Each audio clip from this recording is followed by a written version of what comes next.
The swarm brought ruin to our world. Our proud people became refugees. And yet, they could not shatter our unity.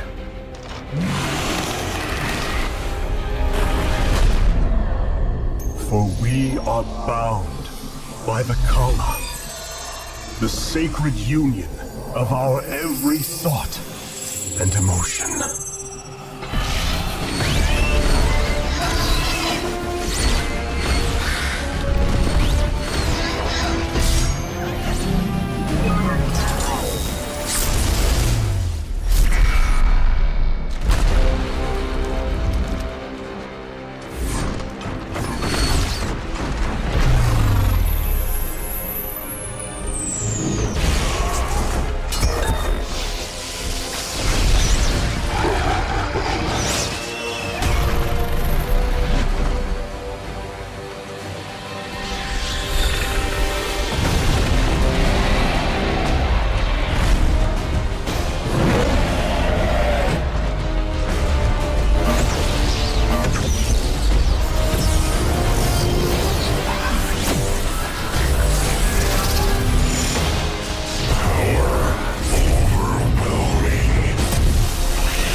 Today, we retake our homeworld, and with it, our legacy.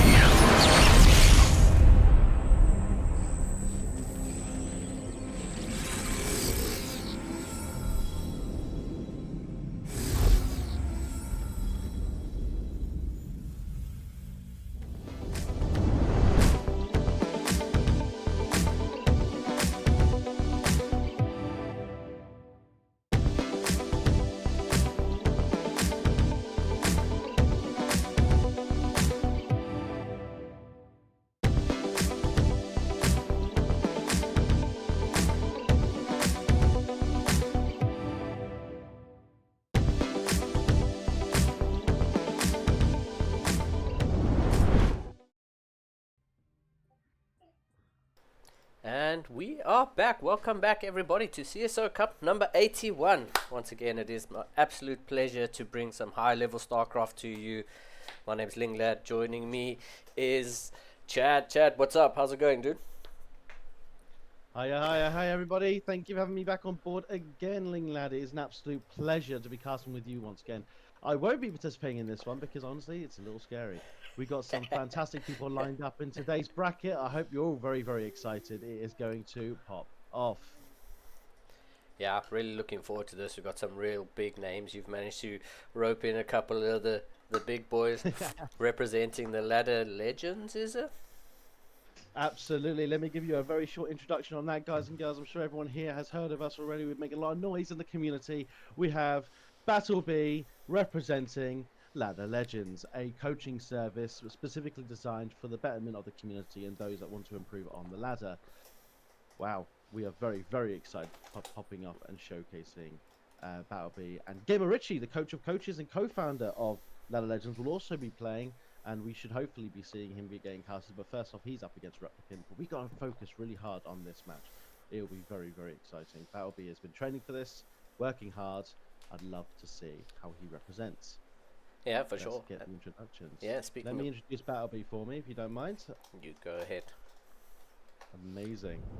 So, in the bottom right, we have the Protoss, a complete mystery, actually. It is not a main account. We don't know who this is. For all we know, it could be a 6K, 7K, or a 4K.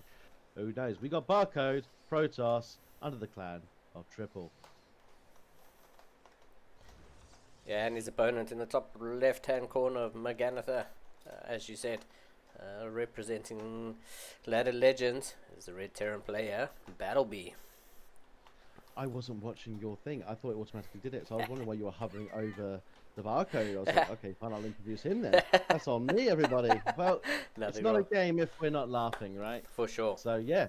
For sure. Battlebee came on with us as a coach. He's actually going to be coaching the StarCraft 2 community under Ladder Legends, sponsored by Baby Parcel for CSO and Ladder Legends as well, one of my other companies. Battlebee's got a lot to prove, actually, when you think about it. He's competed a little bit, but this is going to be his first real try-hard moment. Yeah, for sure. And I mean, opening up with 2 gases, so probably going to look to get that Reaper out pretty early and get aggressive. And we'll see how this best of 3 pans out. The first map of CSO Cup 81. I mean, I can't believe we've done 81 of these and hoping to do many more thanks to you guys and to the lovely players and the viewers. So welcome. Thank you to everybody. Thank you to the community. Yeah, let's get started. Okay. So Battlebee is a very, very, very standard macro player. He's very solid. He's one of those players you think you can beat knowing that about him. But he's very similar to some of the pro players. He's a 6.5k Terran at his peak, and that's as far as he got himself to while he was studying. Actually, this man has a lot going on. Yeah, we'll see. You said what, 6.1k while he was studying? No, 6.5, I believe he got to. Ooh, that probe. Yeah.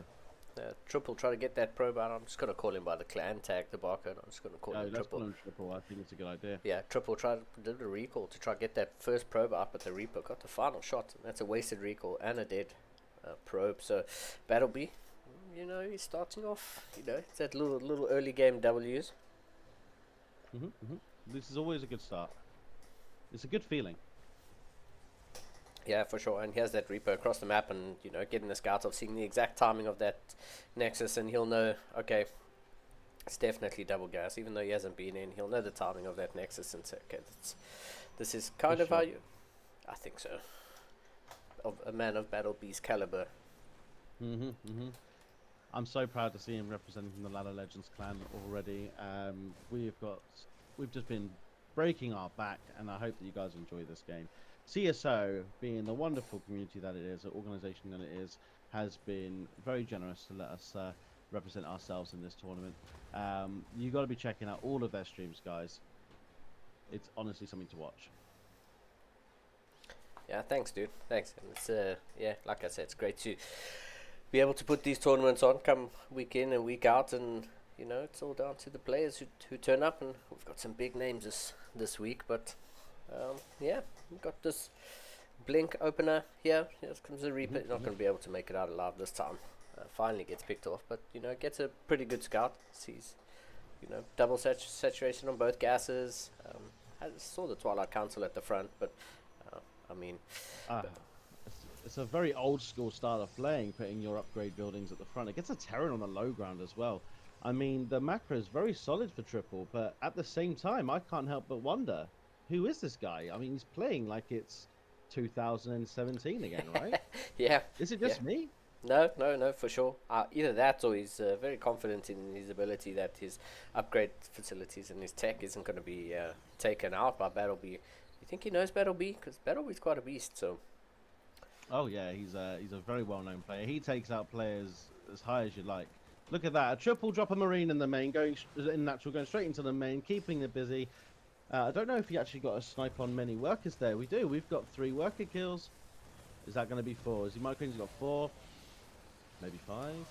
Yeah. No, but then we do have a snipe on the shield battery from the Cyclone. That is an amazing pick-off. Very strategic. Yeah, very nice. Very, like you say, very strategic there. We know energy rechargeability, but let's not forget the medevac does get out. Manages to sneak around the back of the main, and it's going to get out to 3 Marines. So, Battlebee doing what Terrans do best and trying to be a little bit annoying, keep the Protoss in check, let them not just get into their groove and do whatever they want, because Protosses can get really scary. So it's nice to see Battleby being active As on the the map. game goes on, for sure. We do see a warp prism coming out, and also, what's with this Artosis pylon at the front? It's almost like he's baiting Battleby to shut down his buildings. You've got a very powerful amount of production buildings here. You've got the Robo, 2 gates, and a Twilight, all powered by a pylon sitting at the front. Yeah, that's He's definitely baiting him. for sure, for sure. And I mean, Battleby would have seen that and gone, wait, what a second, what's going on here? Hallucinated Phoenix, gonna scoot up ahead of this army as Triple starts to move out. War Prism and all his units making away. Let's follow this Phoenix and see exactly what it is that Triple sees. Oh, beautiful catch for both players. Very well done. Yeah, for sure. Here we go. We've got Blink. Blink is done. Yeah, Blink is done. But look at that production tab. There's absolutely nothing in production on the side of Triple. For Battleby, there's like 8, 9 things going on at the same time. I like the positioning of this tank in the middle of the main base, because as soon as anything pops up here, that tank's going to get one free volley straight away. Bang. There we go. So this is going to be quite the battle. This is an all-in. This is dedicated. The stim's going to get cancelled. We did see a snipe on the Immortal. He's pulling everything. The boys are coming. The combat shield's still there. He might be able to get the repair off, but the Stalkers might decide to go ahead and target that down. The Raven has dropped the auto turrets. He might snipe the Warp Prism. If he gets it, he might get it. Does he get it? He doesn't. The Stalker's doing a great job kiting. Who is this guy? Yeah. Who is Triple? Yeah, Triple playing such a crazy game here. Such a good move there. Is yeah, he's going to be able to get a couple He needs of to repair that combat shields. No, it's been denied. Oof. As a Terran, This that is hurts. this is really painful. Yeah. This is going to set Battleby back. He's going to have to try and do a 2-base push without the huge DPS difference, or I think what he's doing now, and harassment to keep the Protoss in check. For sure. We do see a third come down for Triple, and more harassment coming into the main for Battleby. Yeah, this War Prism Good volley. Yeah, second. Oh, the double tank volley, getting rid of 2 of those Stalkers quite comfortably. The War Prism coming back in. I mean, it just parked off to the side here, and we'll see if he's going to do the same. No, looks like I think we should play a little game of rank roulette. You know. I don't know. This guy's very confident. I mean, his micro's not quite there. His build order's pretty good, but now what we're seeing is he's running low on gas. He's sitting back on this. All his production buildings sitting at this Artosis pylon at the front of his natural. Yeah. What the fuck is this guy doing? Yeah, absolutely no idea, but he seems to be pretty confident. I mean, that third base is there and is even so oversaturated. He's long distance mining the third. Battleby going to come in and see, okay, wait a second. You're long distance mining the third. There we go. Woodermine's coming down. The Warprism did get picked off as well. I mean, the Viking came out and kicked its ass. Now that you've got units crawling back home, saying, where's my mummy? Because they don't have daddy at home anymore to protect them. I don't think he needed to pick that up. I think he could have left it there for another volley. But he's going to bring it into the third. Does he do it? No, he does. He makes the executive decision to see what he can pick off. He gets a Zealot. Yeah. Amazing. Even puts some of the Zealots down, all of the Zealots down to the yellow. That's going to be helpful later when he's kiting. He's going to go for the push. Yeah.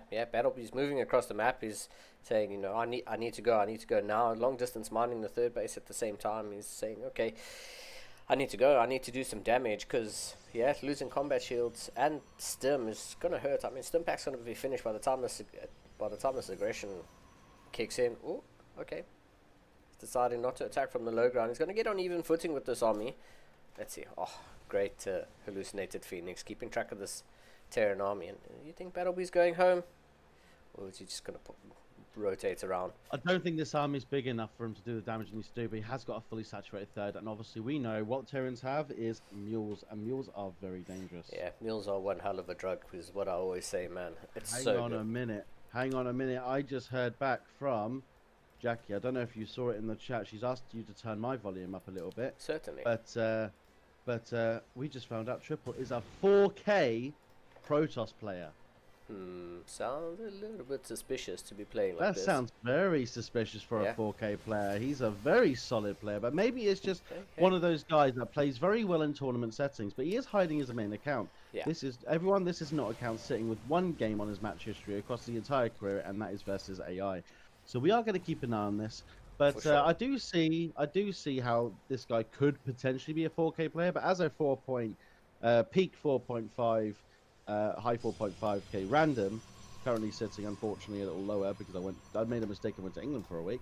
So that obviously makes me lose a lot of MMR Yeah. just by leaving the game. But I mean, he is. See, the infrastructure. It feels like this is an old player. It feels like someone who's been around a long time and then picks up the game randomly and thought, you know what, it's been a while. Let me come into a tournament and see what I can do. Yeah. Some players can do that, and I feel that's what this guy is. He's infrastructure. His SimCity, very old school, very 2017 esque. Yeah, yeah, he could quite very well be an old player coming back to the game. Oh, Oh great, my god. great anti-armor missile there from the Honor of the Raven for Battlebee. Battlebee's now going to push up. There's a Purification Nova coming down. Clips Beautiful a few. splits. Yeah, yeah, clips a few units. The tank is going to siege, but he's going to have to unsiege He's- straight away. He's like, what is this? This is such an old school style. I mean, this actually, if it works out, it works out. But here we go. He's pushing into Battleby, a 4K player. He gets a 6K. This is unheard of. How is he doing this damage to Yeah. Battleby? Yeah, yeah. I Oh, but mean, here we go. Battleby coming for the counter attack on the third. Sorry, Linglad. I'm getting excited. no, all good, all good. I was going to say, but it'll be taking a little bit of time to get that second army up and running, but you know, it's now pushing into the third, and you can see the Protoss army. Oh, Yeah, it's crumbling. final Colossi going down as the second army for Battlebees coming in. It's not a huge army, but it's enough. It's going to take out a Robo, and that's one less production facility that Triple's going to have. So, Battlebee, You know what? yeah, If Triple is a 4K player, hats off to this guy because he's keeping up. I mean, he's nowhere near keeping on the same level as Battleby for sure, but he has pushed back the attack yeah, of the Terran player. yeah. Well, fourth base is on the way. Okay, it's just finished. Fourth base is now floating over for Battlebee up to the 9 o'clock position. As, yeah, he's going to just regroup his army together, and you know the Protoss army still isn't too bad. If we look at the upgrades, it's sort of even on upgrades, except the Triple doesn't have the armor upgrade for now. But oh, here we go, anti-armor missile once again. Battlebee getting a good enough dusting of the Protoss army. Oh, he hit his own army though. I think Battleby just goes in and does this. Yeah, that's it. He could fight this all day. Yeah, His army is way superior. for sure. I think Battlebee's got a lot of army supply caught up in these Vikings, which with no Colossi on the map, I mean, one's about to pop out, but with no real Colossi on the map, the Vikings, a little bit of dead weight unless you land them. So, It depends if as soon as the zealots are gone, those stalkers and disruptors and anything mechanical will just be shredded by the Vikings. I see a lot of frustration from Battleby actually. He's probably sitting there and he's thinking, why is this guy not dying? I'm on 4 bases. This guy's on 3. I've been sniping Colossus, taking out his zealots. I'm sorry. If this guy is 4K, then I'm a silver player. I don't believe it. yeah, yeah, for sure. Here we go. A couple of Zealots going to go for a little run by, but there's a planetary here at this 9 o'clock position. Battleby is ready for it. Yeah, And here we go. for sure. But yeah, as you say, here we go. Anti-armor missile. That's it. There we go. And there's nothing he can do. He's completely contained to his natural. Yeah. This is gonna be. Take out the Artosis pylon. What are you doing? Please, please, Battleby. I need someone to destroy it. Yeah, third base gets taken down, and Battlebee's up in about 100 supply at the moment, give or take, and yeah, in a pretty commanding position. Purification. Oh my God! Beautiful splits. There we go. That's what Triple need. But honestly, at this point, oh, here we go. Please snipe that pylon, please. And it's all shut down. This is why you don't put your pylons in front of the Terran army on the low grounds. Yeah, Come on. Oh, great anti-armor missiles. Yeah, I was going to ask a question. How valuable is anti-armor missiles compared to EMPs? But it looks like Battlebee's, making them equivalent because he's just peppering the entire army. And look at how much damage he's doing. He's coming into the natural here. Triple not going to be able to hold on any longer. He does have a sneaky little base in the bottom left-hand corner, but yeah, natural's about to get taken out. And that's going to be game number 1 going to... Battlebee, look at the upgrades, man. 3-3 on the way, ghost personal cloaking on the way for the ghosts. Yeah, Triple, it's over, man. He's Yeah, get out of the game, Triple. Sorry, dude, but you did your best. I mean, to go 14 minutes against Battleby, I mean, you got to give the guy some credit. Oh yeah, for sure, man. Battlebee's an absolute legend, so it's great to see. Yeah, great to see him get in there and get stuck in. I mean, let's put it this way. This morning when I spoke to Battleby, he only played 2 games on this account. And then I come back and found out he's played another 20 and he put himself above 50% on all races. So very, very happy with that. Well done, Battleby, for game 1. And I have just heard that in regards to the rest of the bracket, what we have going on is Gamer Richie got 0-2'd by Replicant. Oh my God. I'm sorry to hear that, Richie. I know you haven't had a chance to really compete and practice against your competes, but well done in trying anyway and getting into the games and doing your best. we're still waiting to see. Yes, Letalex has 2-0'd Victor, and Christiana, of course, 2-0'd Dracnus. Dracnus is a 4-3. I mean, I'm sure those games were fairly close, but now we're going to see what happens. We got one more game with Battle B and Triple. We got Beyond and Replicant going next, and then Letalex and Christiana going in to round 2. Yeah, we're just waiting for just a map pick to go down, and then we'll be okay. Players are happy with that, so this lobby is being made and we'll be underway. Thanks for giving us a little bracket summary there, Chad. Great. Just to keep track of what's going on in the other games. We can't cast them all, unfortunately, but let's see. Well, next time, hopefully, we will have a little surprise for you all. We're hoping to get a few more casters in to help us spread the wonderful entertainment that is of StarCraft 2 across all the players. Now, the first game, Triple made a fantastic move, sniping the stims, sniping the combat shields. Yeah. Absolutely brilliant move. I could not have been happier with that from Triple. But of course, Battleby being who he is, came back in with the very standard beats crap, and that's what that was. Let's be honest, that was crap. Do you want to go ahead and kick off the introductions again to this one, my friend? Yeah, sure. As we have spawning in the top right-hand corner of Tokamak, it is the teal Protoss player this time. Give it up for Triple. Love that color, man. And of course, yet again, coming in strong, representing Ladder Legends in the red, the Terran, the man, the machine. It is Battleby. Love it. Yeah, let's see how game 2 goes for Triple. I mean, Battleby looked. I mean, Triple did, like you said, a really good push there, but Battleby just sort of stabilizing and then just running ahead, like you say. Standard beats. It's just, yeah, he's very strong like that. He knows what he needs to do, and the man just absolutely smashes forward. Yeah, it was a good showing. Eventually, just taking those little advantages and eventually letting those advantages build up into a win. So Battleby played really well game number 1, and looking to see more of it. This is the second map, and we'll see if we get a game number 3. Probe makes its way. I'll be honest. If we get a game number 3, that'll be a shock. However, anything can happen. And that's what we love about these Open Cup tournaments, is that you can have anyone come in here and take the win, no matter who your opponents are. But I know that Balby is very, very interested in playing against some of the bigger guys. I think that just comes down to the fact he wants to challenge himself. Yeah. And you can see that with how he's playing. He had a horrendous start in the last game and absolutely brought it back.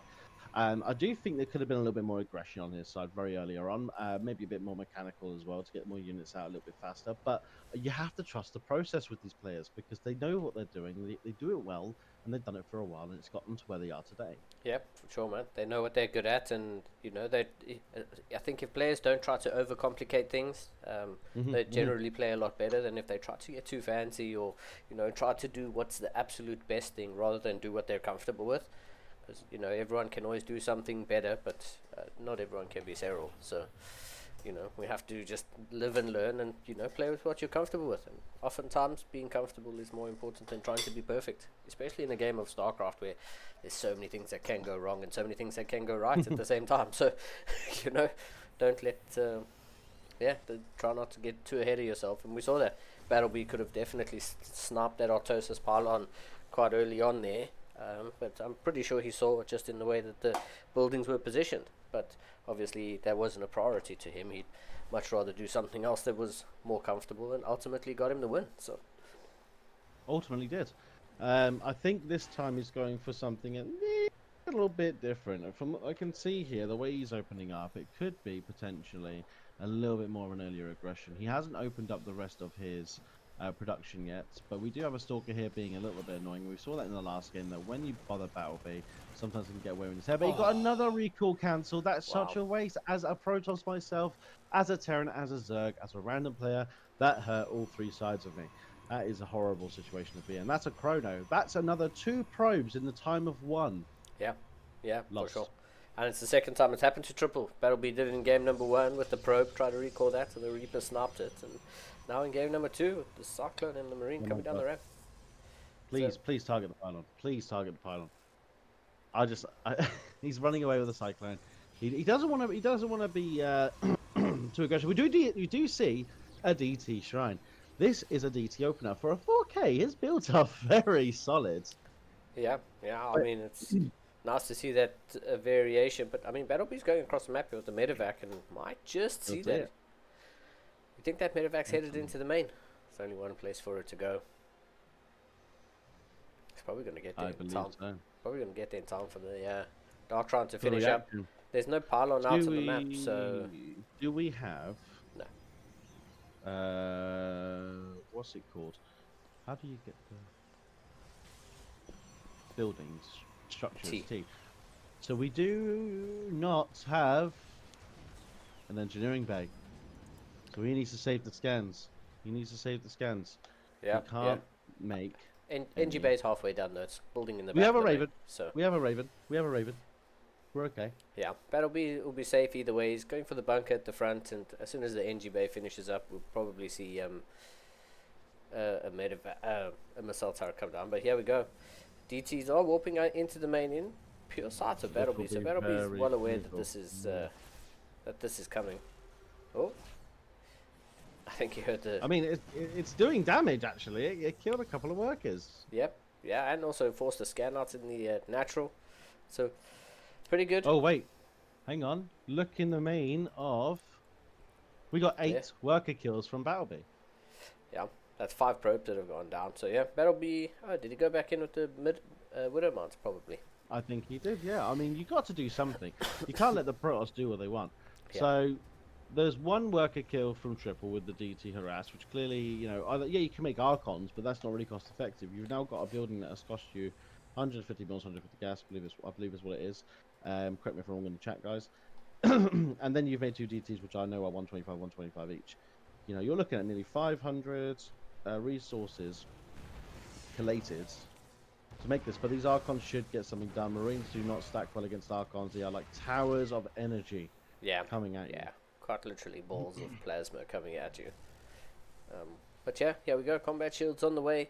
Battlebee just, I think, sort of just setting up, getting ready, just dotting his I's, crossing his T's, getting set up. I wouldn't mind seeing a 3rd CC unless he's going to go for some aggression. I wouldn't mind seeing a 3rd base go down sometime and just get ready to. There we go. There's a 3rd CC. Bang on top. Yeah, I think it's gearing up for a 2 base push and then getting the 3rd base down as he moves out. We have a Raven. We have our tanks. Yeah, we're safe. We have 2 tanks, Raven, 22 Marines, and 1 medevac. We need another couple of medevacs. We need another couple of tanks. Maybe a couple more orders to be safe. Could even fancy getting a Ghost. We have a Viking. Let's see what he does. So we now see the Marauder transition with the extra medevacs. We're now seeing the Raven go across the map to do some harassment. This will do nothing to Battlebee. Battlebee is beautifully set up. He is very, very strong defensively, and that's all he needs to do before he goes out on the map. What's this now? Up to 5 racks? Let's see. Yep. Sitting at... Yeah, 5 racks. Yeah, here we go. Triple. Gonna try push into the natural as there's missile auto turret harass getting 6, 7, 8 probes. Okay, wow. 8 probes for a 2 auto turret harass. That's pretty good. I mean, I think any Terran player would take 8 probes for 2 auto turrets. But yeah, Triple just kind of getting caught out as these Widow Mounts are going to burrow. They're going to burrow just in time to fire. Yes, they are. Here we go. There's just 5 Archons, an Immortal, a Sentry, and a Stalker left in this army here for Triple. But Triple going to push in and say, I really need to get some damage done. These Archons need to go after these SCVs if he really wants to do some serious damage. Oh, no, Triple. the force field on the ramp stopping that army from getting down. All of these SCVs could have gone to the splash of the Archons, but 11 SCVs fall. Worker count sort of comes a little bit closer. Let's not forget that Battlebee was at about 50-something workers before that engagement happened. So, you know, Triple evening out the count, but the supplies are almost doubled in favor of Battlebee. Battlebee in a really commanding position. This might be the winning thing here, though. If Triple can keep this, get this 3rd base down and keep it, which it is a big if. If he can saturate this third base, he might just claw his way back into this. But I think Battlebee's in a much better position. There's no crawling back from this. His third base is just coming down. The Terran's in a complete powerhouse of a spot. All he needs to do is go across the map and get damage done. I actually feel Battlebee is toying with the poor Protoss. I think that all Battlebee is just saying, that he doesn't want to throw game number 2 away. He knows he's in a good spot, and he's saying, you know what, it's just when you're ahead, get more ahead. Third base has come down. Check, there's the defensive bunker just to protect against run bars. There's a forward position, Buddhaman. Battlebee saying, you know what, let's just stay ahead, because right now I think he knows he's in a good position. The missile, the auto turret harass, which is here, did so much. Oh, there's another one. Yeah, Battlebee, careful with that Raven, buddy. Yeah. Okay, he's gonna pull that Raven around. And I think with the Raven, he's just spotted the army composition. He's like, okay, I can go. I'm super safe here. And now we see the move out. Battlebee moving across the map with, literally double the army supply of triple. So scans ahead, sees what's up. What's interesting is I'm noticing Battlebee does not make a move unless he believes he can win. He does not move out unless he knows he has a superior army or a superior position. Look at this Warp Prism though. Like, again, for a 4K, I don't know, man. I mean, he's clearly making those kind of moves, right? But at the same time, he's got no pile on the third. He's opted to make a Warp Prism on the third to give him some warping ability, but it doesn't even matter because he's losing on his works on the third. Battlebee, and again, getting the 2-0 against Triple. There's no way Triple's going to be able to come back from this. He's got no splash. He's got no sustain. He's got very little healing power. It's just GG, dude. For sure. Triple definitely lost this one, but Battlebee just played really well. It's not like Triple did anything too crazy or anything wrong, like forgetting or misplacing an expansion or something. I think Battlebee's just played a little bit better against him, and Triple, kudos for showing up and going against Battlebee. Battlebee's not an easy player to go against, and we can see how just rock solid he is. His 4th CC is about to finish up, and Battlebee, just like I say, just a rock solid opponent, and Triple's trying to find out how he can make 2 zealots to kill this entire army. Come on, dude. That's it. GG. Well done. Well played, Battlebee. For sure. Yeah, it's a excellent opening. It's definitely going to help Battlebee's confidence going into the next series, and let's see how it goes.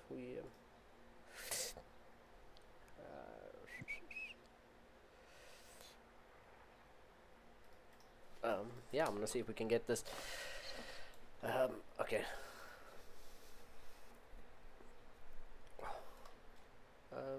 We are waiting for one more person. Looking good. Who's in the chat, guys? Let's say hello. Share this around. We keep getting very unlucky. We got Home Story Cup happening as well. People are clearly on there. There's like 4,000 people on Take TV, and they deserve that. They put a lot of work into the StarCraft 2 community. So we're hoping we do these ones where there's not some major tournament going on. Yeah. Just waiting. Return to lobby. There we go. 100%. Okay. Well, we're going up against. We've got Amazing going up against Nikarat. We've got Platinum Heroes and some 6.1. Let's go. Yeah, some CSO. What's the MMR of Nikarat? Is he like 6'5"? Nikarat's no, he's high. I can't tell you what it is, but he's definitely high up there. Got you. Okay, so I'll let you start. Yep, the first one in, my friend. Here we go. As we have in the top left-hand side of the map pylon, the Red Terran player for Platinum Heroes once again in the CSO Cup. Give it up for Nikarat. Hey! Love it. And of course, in the bottom right, we have UED Soldier, a CSO contender, and playing for them, giving his all. Give it up for him in the Green Protoss. What am I saying, man? It's USD Soldier. Is that how you say it? UED? UED. UED. Is that like a I don't know. I think it threw me off. I heard USD at first. I saw it because I think the big S threw me off. I was trying to look at the mini map, and I think, have you ever noticed that when you're reading words and your mind fills in the blanks Yes, because you're not actually reading the whole word? yes, Happens yes. to me way too many times when I'm streaming. It makes me sound so unprofessional, but actually, it's just a human thing to do, right? That's Yeah, how I'm defending myself. it's It is a PVT, another PVT. yeah, yeah, So we did just see triple go up against Battleby. Battleby 2-0ing as a very powerful challenge you just saw. Now we're seeing Nicaract and UED Soldier. UED Soldier's not someone you can, just smirk at. He is 100% a build order machine. yeah, yeah. We're gonna see probably. Well, we saw how Battleby approached this is how we're gonna see both of these players approached. How Battleby approached the last one is how we're gonna see both of these players approach this series. And I think the series is gonna be a lot closer matched in comparison to the last one. We're really gonna see the best of Protoss going against the best of Terran in this showing here. It's not going to be so one-sided, and yeah, we shall see how this one pans out. UED, as you said, he's a build order machine, and I've seen Nicaract in the CSO Cup many a time, and yeah, he's been known to make some deep runs, and yeah, we shall see how this one pans out. Pylon, a nice different map. We had Maganatha and Maganatha and Tokamak in the last one, so Pylon. Nice to see something different. Thanks. Pylon's a very good map. Yeah, it's quite nice. I don't think we saw Pylon in the last contender that I casted. So, nice to see something different. And yeah, thanks to everyone in the chat, everyone watching, for tuning in. They are high level StarCraft games, and then there's some CSO Cup games, even higher level CSO Cup games. So thanks for tuning in to what we see, what we have to present. We hope the players have. Wow, Nicaract current MMR is not only 590. I mean, it's still a high number. Like, so he's sitting up there. He's almost at the 6K mark again. I'm assuming he has been dealing with a lot of really, really nasty Protoss players out there. We can't blame them, right? Protoss filth. It's okay. He gets 2 probes. He gets 2 probes, and I mean Nicaract 2 probes for a Reaper and a little bit of lost mining time. I mean, it's not. 3 probes. 3 in total, yeah, plus the first one that went down, but 2 now from the Reaper. But yeah, I mean, you'll take it. That's better than none, I guess. So 100%. yeah, and yeah, we go for an early blink on the side of UED, and on the side of Nicaract, looks like we're going for a 2-1-1. Yeah, 2 racks. Starport's about to finish up, and Widow Mine's being produced, so yeah, it looks like it's non-stop. Widow Mine production, 3 out so far, and another one, or 2 out so far, and another one in production. I think it'll be a triple minimum drop, 1 in the main, 2 in the natural, 1 in the natural, 2 in the main. Try and get that early game harassment done. Throw off the Protoss, throw off the build order, slow everything down. Yeah, look at that. Yeah, that was right. For sure. We're looking at a tech lab now on the factory as standard. We've got the extra barracks coming. 1 extra barracks though, so going up to 3 racks. Do you think this is going to be a 2 base 3 racks push? Yeah, probably. I mean, the SCVs is probably just going to saturate his natural, and then, I mean, yeah, go for a big push. We'll see. The 3rd base is on the way here. Nicaract hasn't seen it, but yeah, I mean, these guys are so high enough to know that if there is a 3rd base, it's on the way already. Otherwise, there would be a lot more aggression coming out of the Protoss. So here we go. As you said, the 3 Widowmine push. Oh, big blink forward. In the main. Whoa, and bang. Bang. Beautiful blink back. Oh my god, he moves away from the natural though, and it's going back in natural. He pulled only to the Nexus, but it was just in time to micro that away. That was close though. Yeah. UED, that was close. UED's heart was definitely in his mouth there. He was like, wow, there was almost a whole lot of probes going down in the natural, but great micro game eventually. ending in that case. If it was the entire mineral line, like a pullback, and then he redrops and gets the entire mineral line in the natural, I'd find it very difficult for UED to be able to come back from that. Yeah. Especially at the level where Nicaract is. I think anything over 5k and you lose that substantial amount of workers in the early game, you are looking at probably a loss in the game. But it didn't happen because, like I said, it is quite rare. UED is being on top of it. His reactions are spot on. We do lose the medevac with the mine. Yeah. I mean, it's a lot of it's not a lot. It's a bit of lost mining time there, but I mean, it's Nicaract. It either works or it doesn't work, and you know, you'll take the lost mining time. You definitely didn't want the lost medevac and widow mine, but these are the risks. All fair in love and war. These stalkers are going to meet Nickrak moving out on the map. As yeah, I don't think there's only, I was going to say there's probably only one medevac here, and that's correct. There is only one medevac, but combat shields and stim pack going to finish up here. As I think Nickrak was hoping to have these stim and but yeah, here comes a gateway explosion coming out of UED. 5 gates on the way. First Colossi being produced now is yeah, UED needs to be okay. Their forward positioned pylon. Can I let him know that the Terran is coming up the ramp here? Force fields, oh, pretty good. Wow, needs to pick up those marauders. One goes down. Yeah, almost gets that marauder. Another Marine. Every unit that UED soldier shaves off is huge. But I don't know why he's left all his stalkers there. It just doesn't make sense. He knew this was coming. Yeah, for sure. He definitely knew it was coming, and I mean, he knew that the force fields are going to run out eventually. Colossi pops up. Oh, that gets deleted. This will be shut down, but at what cost? Oof.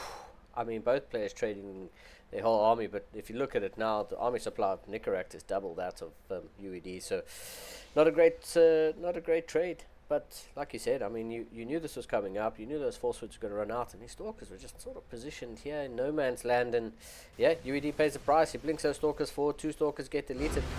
Yeah. Good idea. I think that's a little surprising. I think UED had a good start, but Nickeract clearly just pulled out of the bag, especially when he's hitting up 415 APM, dude. Jesus. He's actually been on a mad win streak. If you look at his match history, he's absolutely killing it right now. Yeah, that was that must have hurt. I think UED is definitely kicking himself for leaving his army in that position. The Colossi pops out, gets deleted. I mean, you finally push it back, but you know the rest of the Terran reinforcements are already on their way across the map to a meeting point, and that's just how it goes sometimes. So yeah, UED just saying, okay, GG, done. Let's go next. his stalker's getting caught. Bring it back. Yeah, like his stalker's getting caught in the middle of nowhere, and you just have to be like, okay, is what it is. So Christiana has 2-0 Lelex as well. Is Battleby and Gerald waiting for our stream, or are they playing currently? I'm not sure. I can ask. They might be worth holding them, but yeah. In the top right, everybody, we have again back to game 2. Absolutely dominate the first game. It is in the red. Terran Nickeract. Yeah, absolute beast. And in the bottom left-hand corner, the green Protoss probes repping CSO. Give it up, everybody. He's down 1-0, and he needs your energy. Give it up for UED Soldier. Let's see, we shall see what. Like a phoenix. Yeah. Like a phoenix. Yeah, rising from the ashes. UED definitely a solid player, and I think just getting caught in no man's land there, losing his army, and then seeing the Terran come in, is like, fine. Next. Yeah, 100%. And I mean, at this level, they know how to sort of wash their hands of the dirt of the last game and enter the next game with a clear mind. So we hope to see UED put up or at least not have his units out in the no man's land. That's all we hope for.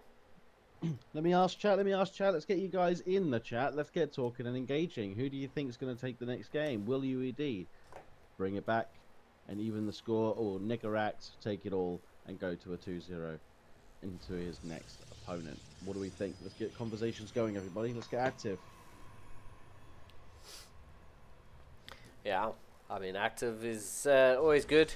It's lovely to have everyone tuned in. And yeah, we'll see if we can maybe run some predictions at some point, just to see if we can get poll going. Yeah, we'll see if we can. Maybe we can ask Jackie. Jackie, you here? Let's get a poll going, Jackie. Let's go. Let's see if we can get our viewers to give us their opinion on who will take this game.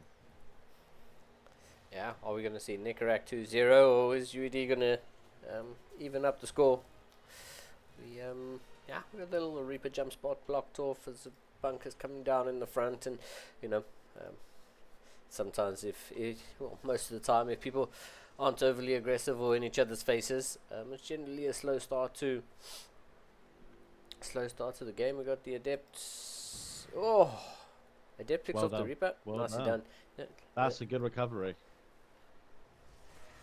yeah, the Adept did have that shade up on the high ground, so let's Okay, follow so this. we're going to go for a little scout and see what's going on over in Nicorac's world. He wants to get into their heads. What's going on? What's happening? Are we going to have to change our game plan, or are we going to stick to it and try and take this W? I mean, I do have a lot of faith in UD. I think the way he played last game was perfectly fine. I think his reaction time was great. I think Nicorac just caught him off guard. Yeah. Being out of position. I mean, I don't care what MMR you are. If you're stuck on 3 bases, you're quite out of position, your army gets deleted, your workers get deleted, there's nothing you can do. Yeah. So we can't blame UD for that. But we are going to see maybe 2 workers go down. I mean, he's picking his shots very nicely, but I still think there was time to get that without losing the adepts. Yeah, Maybe for that's sure. just the masters level in my head, not the GM.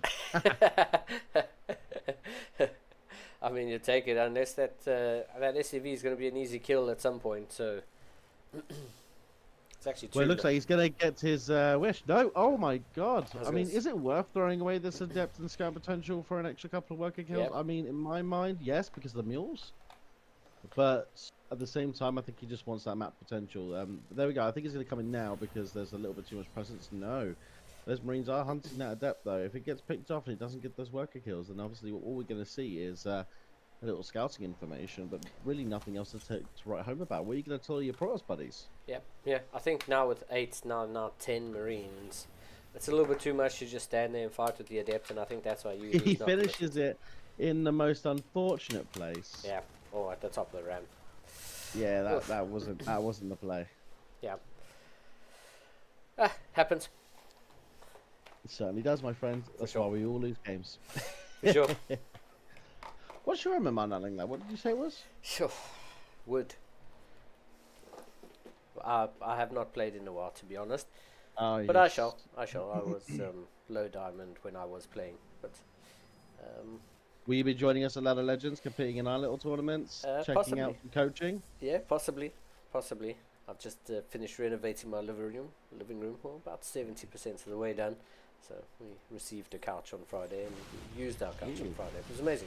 Oh, my 2 God. nice Oh, pick-offs. we're going to have to talk about that. The Yeah. Viking count goes down. Yeah. We saw the Cyclone go down. Marines going down. Is he going to start? Oh, I don't know if that was a Tank. move. I mean, it's good to get rid of the tank, but to what cost? But he did to get... Wow. The micro's fantastic. This is the UED we needed to see last game. Yep. Looks like Nicoract has thrown away a lot of economy from these workers, a lot of Marines, a lot of army value, a lot of supply. It's just dwindling. It's going down to 40, 56, For sure. 55. And it's GG. Well done, UED soldier, representing CSO. Fantastic. Yeah, that's exactly it. There was such a nice pick-off there. Those stalkers blinking into perfect time. Getting those Vikings in their little transition, sort of, getting down on the ground. And, UED just getting those volleys off. Enough stalkers there to get the job done quickly. Getting that tank before he sieged up. Just SCVs were still on attack mode and couldn't mass repair the tank. And that's kind of how it goes sometimes. We saw the game swing one way in the first, well, we saw it go one way in the first series and in the first map, and now we see it go the other way. UED. 100%. I mean, the graph says it all. Yeah, for sure. It was an amazing pick off there by UED, who just happened to have the right amount of units in the right place, and Again, being caught off guard, being caught out of position. It happened to him in the first game, and he went, you know what, I'm going to do this to Nicorec this time. Yeah. I'm going to put him in a position where he can't recover, and that's exactly what he did. Yeah. Okay, dokie. it was great to see, and great to see, and great to go to game number 3, and for possibly the last time in this CSO Cup number 81. In the bottom left-hand corner, we have repping Platinum Heroes. It's a Red Terran player. Give it up for Nicoract. Way. And in the top right in the green, as you already know, and you've seen him play twice, you've seen him lose being quite on the map, and then he catches Nicoract out on the map. What a player, what a guy with the reflexes of God. It is CSO UED Soldier. Well Let's done. see. Well done, Soldier. Well done. That was very, very good. That's it. It's what you needed. For sure. We'll see if he gets the golden star after this map, because this is tournament life for both of these players. So we shall see who brings what to the table. Both players just getting caught out in just an unfortunate spot, just a weird little position. Do you know what I mean? It was just unfortunately, as those Vikings were coming down, as that tank was sieging up, UED was just on him, all over him like a rash. And yep, you just saw how great the micro was, just kiting the SCVs and the Marines just away from the main base. I guess that's also a big brain call. Is just taking the threat further and further away. Even if he did manage to lose all those stalkers, the threat is as far away as possible. And UED getting the job done. So here we go. What I like about these high-level players is they know when the game is lost. Yeah. I wish my opponents do that, so they wouldn't recover half the time. They can't all GG at 2 minutes, bro. No, they can't, but they should. They should. But that does not mean they shouldn't. That's a good point. I mean, I don't, but I'm a special case. I'm allowed. It's different for me. What do we all think, huh? Let me ask the chat, and everyone be honest with me. Do you leave knowing you've lost, or do you give it all your all, or do you do it just to be an absolute demon? Oh yeah, legend. Yeah, that's the word I'm looking for. That's definitely the word you're looking for. Yeah. But yeah, obviously, you all know. We've all been there. We all watched this game. A lot of you have uninstalled this game for a reason. It's horrifying when you're losing left, right, and centre. But do you GG when you're supposed to? Yeah, or I always do you GG. play the legend? I always I GG. don't know. I bad gamed someone last game because he was tilting me out. He was being really BM though. It's a guy called Good Boy. It's such a cheese. So he's a complete smurf. He leaves games to stay at the 4K level. He's a Protoss, and he just and I was getting backseat coach guys, right? Just because this particular guy always beats people at this level, then he leaves games and then wins games and leaves games. Just doesn't really lose in the actual game itself. Yeah. I don't know who it is, but he was just texting me BM stuff. He was being quite racist about the British. It was just really frustrating. So I bad gamed him. Honestly, I did bad game him, but I believe it was warranted. Oh, I can't believe that Adept actually made it out with how many Terran units were around it. It's triple Reaper, double Hellion, so I'm quite surprised that this Adept made it out, but just finished the shade, one more volley, and that Adept was a dead man. But here we go. It's a full wall at the frontier for UED soldiers, so yep. Yeah, he does not want to let those Hellions in. I mean, one of those Hellions is basically dead. I feel he could open up the middle, put it in the wall, target the Hellion before they get in, and then the rest can be basically killed off on its own. But he'll keep it there anyway. He'll try to avoid it. I mean, I think the other issue is... Oh my god, he gets the Hellion with the Adept. That is fantastic. And the Adept gets out. And the Adept gets out. Amazing. Well done. Well done. Yeah, I mean, UED is bringing the heat, dude. Yeah, I was going to say. Bringing the heat. A really good showing here by UED. Adept going to go across the map and probably look to do a little bit of a harass, but 6 Marines in a bunker already. Beautiful shots on the Hellion. Does he have anything in the main to defend against this? I mean, what if the Reapers just jump up? Is there a shield battery? Is there? It's been blocked off. Oh, it's been blocked off as a recall. Yeah. So really, he has put Nicoract in a position where he has to use those units. Yep. It's really, really important now that Nicoract gets something done. There's a lot of investment, while UED is just sitting back at home and chilling out. He's even getting his Adept into naturals to be killed. No, obviously he's got a lot to think about. He's doing a lot of micro at home. I'm being a little overly critical, but there is a Banshee coming from the Terran side. We hate Banshees. We love Banshees, depending on what race you are. Excuse me. Truly a terrifying unit to leave alone unattended in any of your middle lines. And they can truly break the game. Yeah, the best part is there's the scan here in the main base, and the Banshee is cloaked, so we're going to see quite a few probes go down because there's going to be no detection until this Banshee runs out of energy. So quite a bit is actually going to go down. You're really going to choose to send some stalkers. That's 6 stalkers going across the map. There's an observer that's just popped out. That was a very quick inferno out. Yeah. No, I think it was counted out as we saw the Banshee come in. I mean, how many workers did he lose there? I think it was a few, like 7 workers. That wasn't Yeah. bad.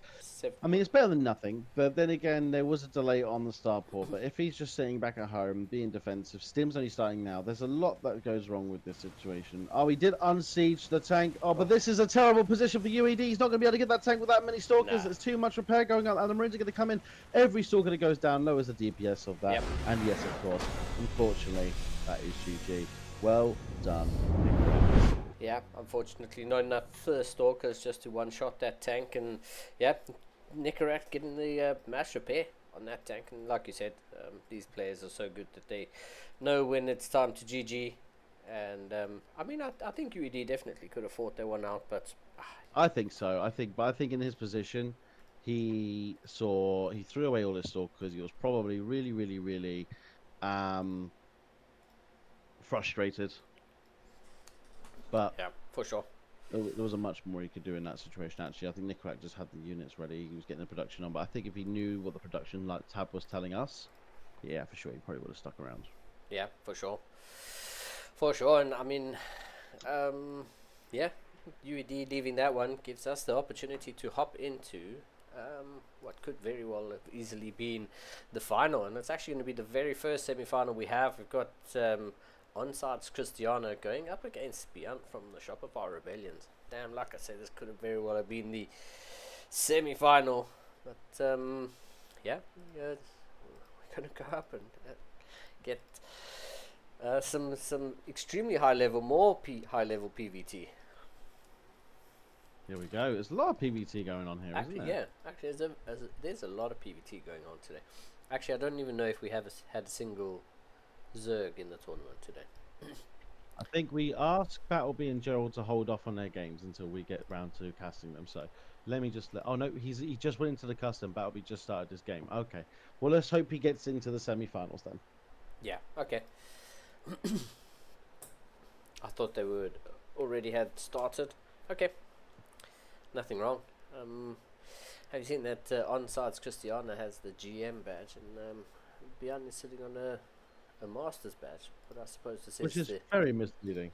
Masters 3 apparently. Come on, yeah. Beyond, you know you're lying. All right. Well, let's see.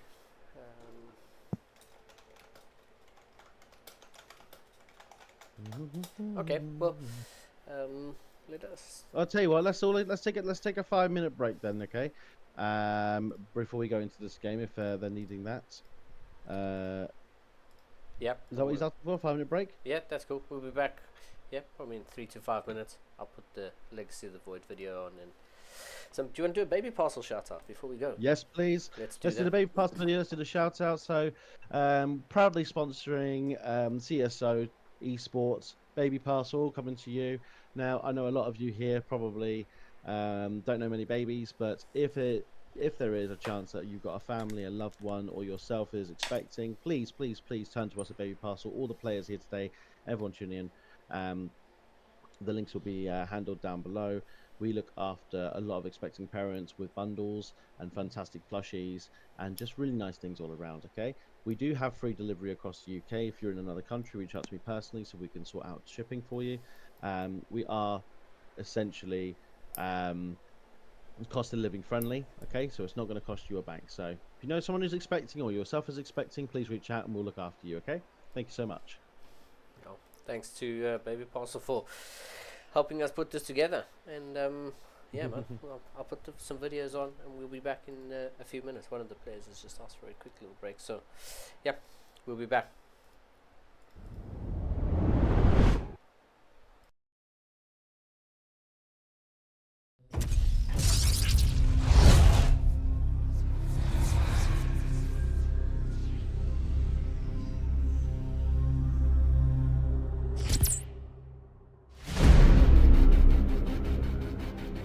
The swarm brought ruin to our world.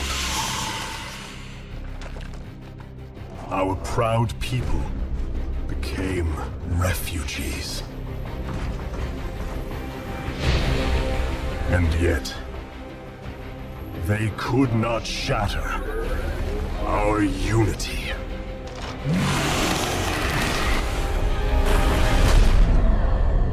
For we are bound by the Kala, the sacred union of our every thought and emotion.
Today, we retake our homeworld, and with it, our legacy.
Hey everyone, we are back. Yeah, we are indeed. Because as I said, we got Björn going up against Christiana. We got a couple of vetoes happening on. They are going slowly, which is alright.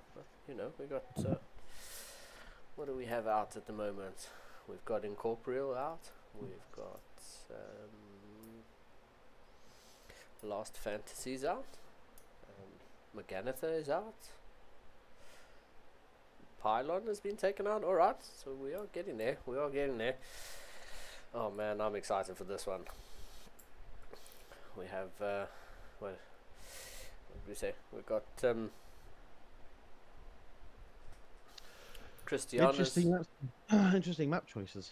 yeah. I mean, Christiana's placed. He's taken a trophy in, I think, 27 or 30 of these of the CSO Cup. So Christiana's is definitely very familiar with doing deep runs and getting to the finals of these cups. So Björn is obviously Björn. I think both of them have a very high chance of pulling this out. There's a lot of Protoss, there's a lot of Terrans in this one. I'm seeing that all over the place. Zerg is not really getting up there in the main tournament, but I think if we've got a really good Zerg in, they'd have a chance to get up here. But we're stuck with the PBTs. At least we're not looking at mirror matchups right now, right? Yeah, We're quite for lucky sure. with that. Yeah, actually, have been quite lucky with that. Although, I mean, if it was PvP all the time, I would be as happy as a pig in shit. But we can't all get Yeah. it. Well, if we look at the results, Christiana is sitting at a 71% win rate versus Terran. I mean, I know Beyond is Beyond, but Beyond is still Terran. Christiana seems to have that locked down, looking very strong. Yeah, At the moment of this season. Overall, I mean, this man plays like a god. He's really, really pushing his limits. He knows what he's doing. Like you said, he's been championing this tournament for years, I'd say. yeah, He is sitting in the top 10. He is literally number 10 in the EU. And if it wasn't for, unfortunately, and I'm going to say it, the absolute bullshit of these GM people that come and do the lag quit that make GM players lose their MMR, which is absolutely disgusting, taking the top 3 rankings of GM for those people that are really hardworking. We've also got number 11 and 12 dominated by these hackers as well. Really disgusting, really shameful, and we absolutely do not condone this behavior. yeah, for sure. There's no space for cheats. Not in None. StarCraft. I mean, it just ruins it for the people who really come out here to enjoy it. I mean, the game's been around for ages, and we hope for it to still go around for ages. But yeah, I mean, Cristiano is definitely showing he's playing with onside. I'm not sure if Maru is still part of onside, but he definitely got a lot of PVT coaching, or a lot of PVT practice, I should say. Playing for these big teams, and Cristiano's he's definitely not going to be one to push over in this. I really look forward to seeing how this one plays out. Me too, my friend. I think there's a lot. I think there's a lot to show for Beyond. I think there's a lot more to show for Cristiano. These are very, very powerful players. I don't expect either of them to be too worried. They're both very, very comfortable players in the scene. I can't imagine Beyond sitting there shaking in his boots. I can't imagine Cristiano doing doing that as well. So we will see how this plays out. But of course, we have to get through these vetoes first. Are we ready? Have we got our vetoes? Yeah. The first map pick has been chosen. We are going to get torches for the first map. Leyland's the second map. And then if we get to game number 3, we'll get to game number 3. Can't tell you off the top of my head what that would be. But yeah, let's also not forget this is being played in Europe, on the European server. So that will benefit Cristiano, I think, just a touch. But this is Beyond, so... Okay, yeah. let's do this. Yeah, Beyond ready. Waiting for Cristiano just to give us the go. And then... there we go, yeah, I'm really looking forward to this, man. I hope you are. This is going to be a banger of a series, I think. These two. Overly excited for this one. I mean, there's Home Story Cup on, and then there's CSO Cup, and I think we've got the showing right here with Beyond going up against Cristiano. So let's see. Oh, yeah. And go! Let's do this. Yeah, I'm glad I filled up my water bottle in that quick little break. I actually filled up 2 water bottles. It's so hot here in London. So I have 2 water bottles. Health is wealth. That's what I say to everybody. Health is wealth. That's it. That's the only thing you would spend all your money on is your health. And you don't notice when you only notice it when you don't have it. So correct. Look after yourself. Okay. Apparently not. Wow. That's a very quick 1-0. Yeah, I mean... Oh, Nicorax went in as Terran. Oh. Okay, I was wondering that. That's fine. Okay, cool. Let's get that changed. Yep. Cristiano went in as Terran. That would have been a very interesting TVT. Oh, that would have been a very interesting series. I don't even know if Cristiano knows how to play Terran effectively. I mean, maybe he's okay with Terran? I wouldn't know. I think he's played overall 32 games, so probably not.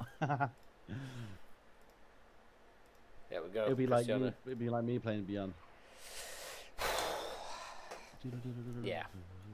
I wouldn't even try. I wouldn't even try it, man. I mean, I would. As a random player, I think I would. I just always love that aspect of like giving it a go and seeing if I can get something done. But overall, it's just really difficult. Yeah, for sure. Okay, go ahead. Yep. All right, sick. As we have in the top right-hand corner of the map torches. representing the Shopify Rebellions. Give it up for the Blue Terran player. It's the one and only Björn. Thank you, thank you. Let me just ask, what's the team Christiana's on? Onside Gaming. Onside Gaming, amazing. So in the bottom right, we have the Protoss in red, Christiana, representing Onside Gaming. Yeah, I mean, Mario used to play for Onside. I don't know if he still plays for Onside, but Mario was an Onside Gaming player and was one of those teams that spawned after, I guess, with the natural evolution as teams shut down and start up and shut down and start up. But I know it's all these teams coming in and out. I mean, I'm glad they're still coming in. That's the main thing. Let's focus on the positive of the game state. I know there's a lot of negativity out there in the world right now, guys, regarding the game state of StarCraft 2. But let's be honest, right? It's far from dead. We still got a chance.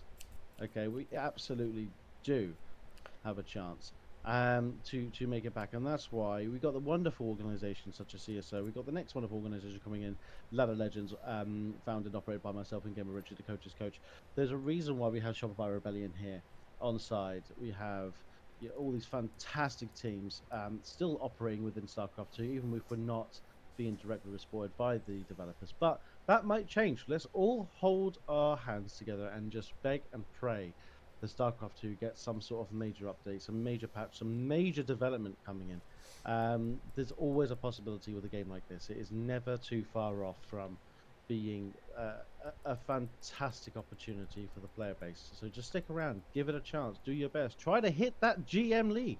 You've all got it in you. You're all capable. You know, one game at a time with a champion's mind. That's what I like to say. That's it. That's it, dude. I mean, and there's no game quite like StarCraft. So I mean, it's been around forever, and it just hasn't been anything of this caliber, of this level, to come out. And yeah, I don't think there will be for quite some time. It will take something really big. I like to call StarCraft the fast man's game of chess. Yeah. You know, you got your tactics, you got your strategy. I think chess is just really ironic, is the board game of chess is the closest thing I think to StarCraft 2, and truly. Yeah, I mean, I think you might have a point. This is just pretty chess. It's pretty complicated chess. It's the actual description of it being aesthetically pleasing. But here we go. Christian and Björn, as the units start to build up, the supplies start to creep up. You know, almost in the 30s for both of them. As we've got two Reapers and a Hellion just roaming around, double adept to Cristiano, shading forward, and we have both players just going to start to look to poke and wait. Oh, here we go. This is an amazing start for Cristiano. I mean, this is why he is who he is. But we do have a Hellion and two Reapers coming in, and he's already microing, getting one, getting two. No, not quite. Yeah, here we go. Here we go. There it is. This is the Björn we all know and love. For sure. This is the Björn that gets the early game damage. Do not let Björn through your doors. Somehow this man's Reapers never die.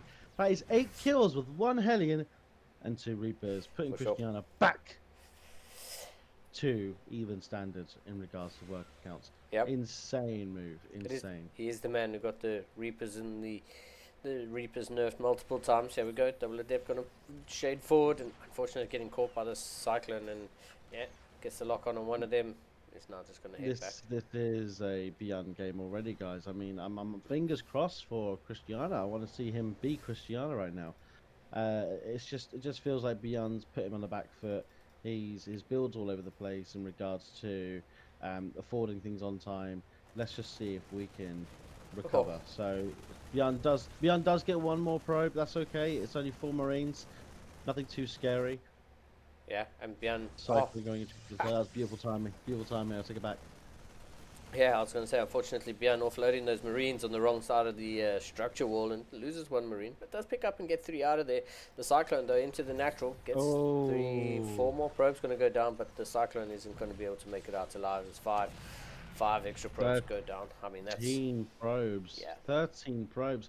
We are now seeing a 10 supplier lead for Björn. And on top of that, of course, you then have mules, and there is currently 2 mules down with 35 workers on the side of Björn, 10 Marines, 2 tanks, and a medevac. Yeah. We've got 5 stalkers and 35 probes on the side of Cristiano. I mean, Yeah, I don't know, man. yeah, Cristiano not in a great spot at the moment, but Bjorn popped up with that cyclone, saw that there wasn't a third base, and then went down. And as he went down, the pro put down the third base. So Bjorn probably thinking that this is a two-base game out of Cristiano. And if Cristiano can saturate this third base, he could probably buy himself a bit of time. If he can buy himself a bit of time, he can claw his way back in. Three stalkers Agreed, protecting. agreed. Three stalkers protecting. One snipe on this medevac would be fantastic. It would set the tone again. In Yep. fact, getting this medevac would put Cristiano ahead. For sure, we would just sort of just swing them and stop that momentum and say, wait, not now. Can't take this right now. Oh, he's just blinked one stalker away. Oh, okay, two stalkers. Oh my god, yeah. I don't even think he noticed it, but Beyond did. Beyond was ready for it. Yeah, yeah. Two stalkers going to be enough to shoo that away, and that's just going to buy Cristiano that little bit of time. I think that he needs to just slowly start to saturate this. He's producing probes 3 at a time. Beyond's still on 2 bases. He hasn't started a third CC just yet. There we go. Oh, no, that's a factory. I was going to say he's about to throw down a third CC bang on time. I think let's let the audience see the POV of these two players for a little bit. Let's have a look at Cristiano and see how that looks. Oh my god, look at the speed on this man. He's going to pull up to Beyond. Nope, he's having a little look. He knows what he wants to do. Oh, Beyond's going to scan that observer. Yeah. What a snipe. Yeah. You get a snipe on an FTV, trying to cause some headaches. Good move from Cristiano. Yeah, quite fast. Poking up that ramp. Let's have a look from Beyond's perspective. Good idea, good idea. Now we're seeing a move out from Beyond. He knows what's going on. He's thinking, I've got the advantage. I need to take advantage of it. I need to capitalize. And here he goes. He moves across the map following his army very strong. He's going to try and get a snipe on that. On these stalkers. Yeah, running away. I mean, Cristiano keeping kind of tabs. But losing this army. Oh, man, he's just going to catch. Oh, I was going to say. Cristiano keeping tabs of this army. Army's going to scan ahead and see. Hiding all this army on the third, though. If he doesn't think the third's down yet, this could be a... No, I mean, don't show them. Don't walk him into the scan. Yeah. Come on. 3 tanks about Here to we siege go. up. Here we go. We do have charge, but the position for Beyond is strong. But then again, it is Protoss, and Protoss is disgusting when it comes to getting this kind of damage done very quickly in a fight. Yeah. And he does get a snipe on Cristiano the got such a good attack there, man. Both of those immortals in range of those tanks, and they just deleted the splash out of that Terran army so quickly. And it just looked like an easy cleanup for Cristiano, and it definitely shouldn't have been. Behind. Oh my god. This is just showing us the difference between someone like me, a mass is random, sure, and I would have lost everything there from both sides, 100%. But the calculated move for Beyond to pull away with what he had left, the calculated move for Cristiano to pull back and regroup, is just something that you just don't see at the lower levels, and this is why these guys make the big bucks. Yeah, for sure. I think, and just showing how important it is to get your units attacking the correct units, because having those immortals delete those tanks so quickly definitely allowed Cristiano to get back into this. The 4 Widow Mines here, though. Oh my god, beautiful splits from Cristiano, but then again, he does get a massive hit off. 1 Widow Mine's all it takes to put all of those zealots in the red. I mean, I don't like that force field too much. There's one even put behind. I think it was just kind of a rapid spam. Yeah. And Beyond's now taking control of this fight.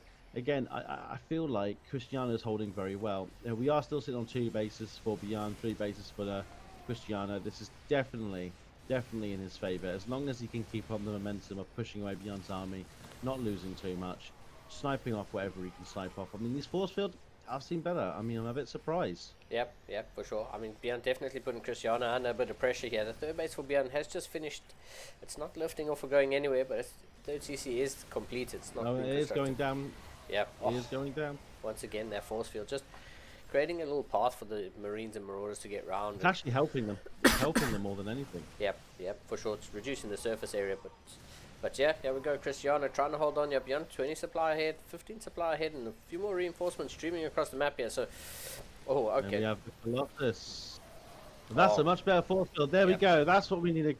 Well done, Cristiano. That's Beyond's still doing a beautiful job putting pressure on. Sorry, I just have to say that out loud. It's great job putting the pressure on. The fact that Beyond is still here, he's probably been here for a minute and a half, 2 minutes, just whittling units off. Probably, poor Cristiano. Yep, forcing him to just carry on going. Cristiano probably take this time to breathe a bit and maybe think about taking a 4th base, but Beyond's still Beyond. He's lifted, he's filled 3 medevacs and he's moving off to the west side of the map.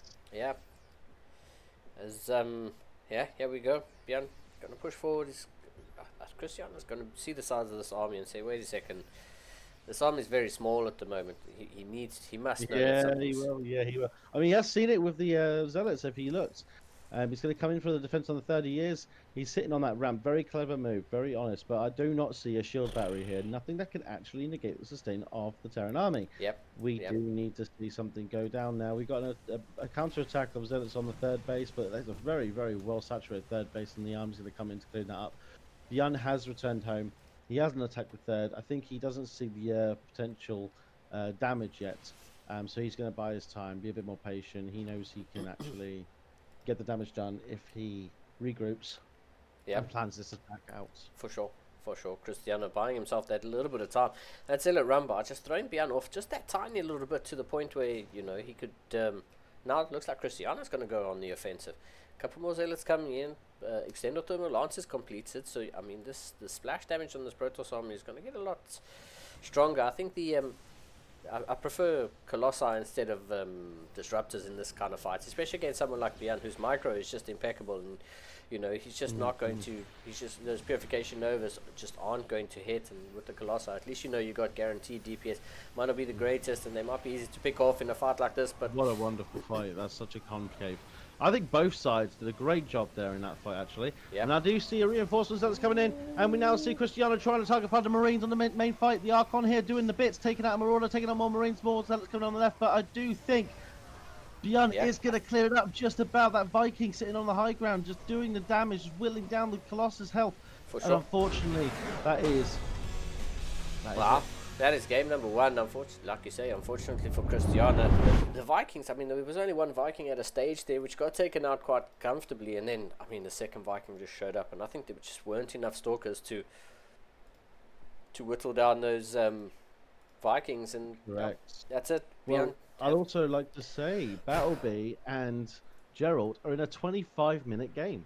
Wow. They must be slugging it out. They must be slugging it out. Yep. I'm Yeah. very much looking forward to seeing the results of this. This is game one from what I can see. So, race check. Yep. Yep. We don't need that again. Yeah, we almost had the same start. But yeah, both players Yeah. ready to go. Both players rearing. They're like, let's just go, let's go, let's go, let's go. And Cristiano's now.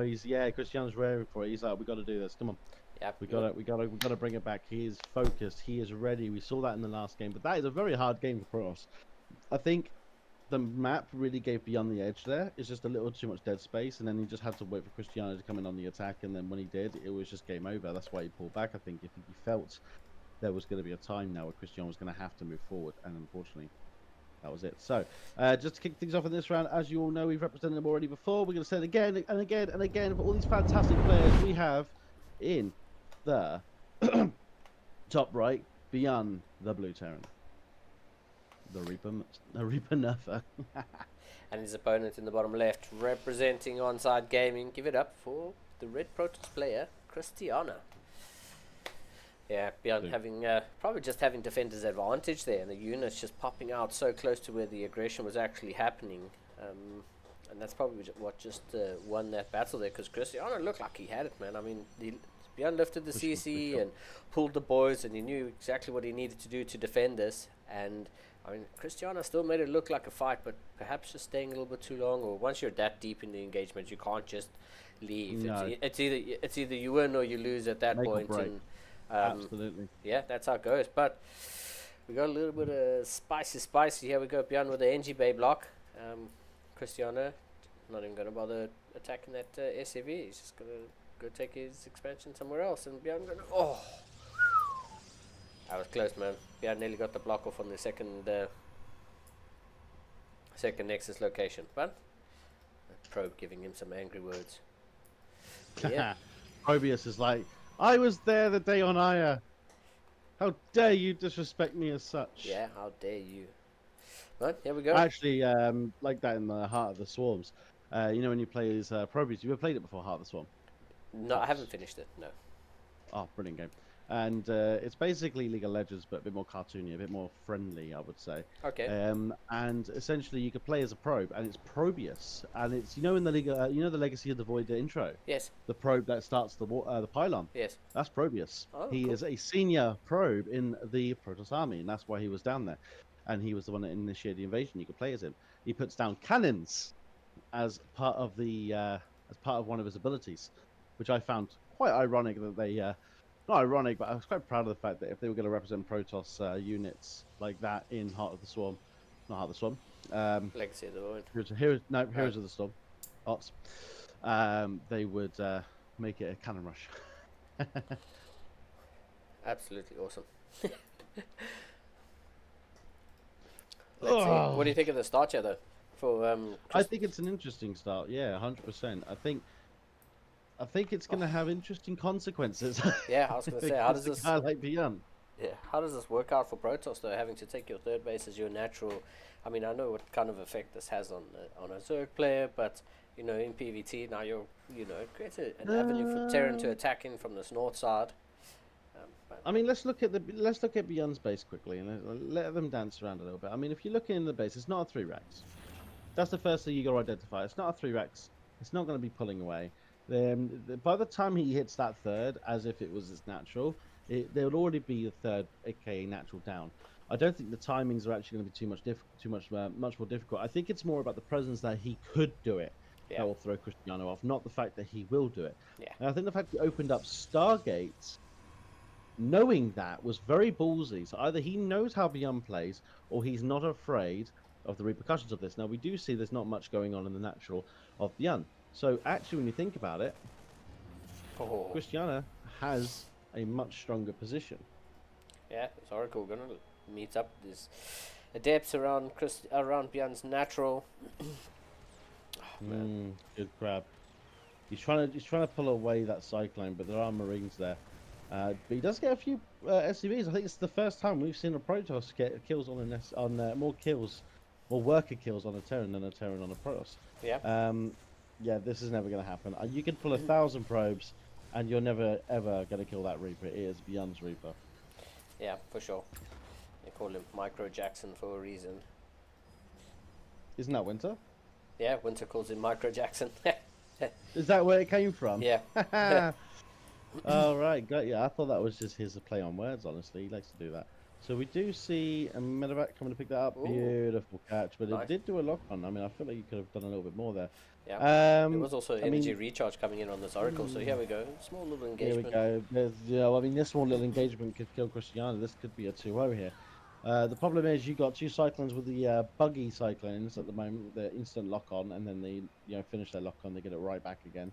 It's basically 100% free damage at all times. It's really frustrating for a lot of Protosses on the ladder right now. We do see a counter-attack on the Oracle. He's getting lots of damage done. This is brilliant work from Cristiano. This is the kind of aggression that we wanted to see in game 1.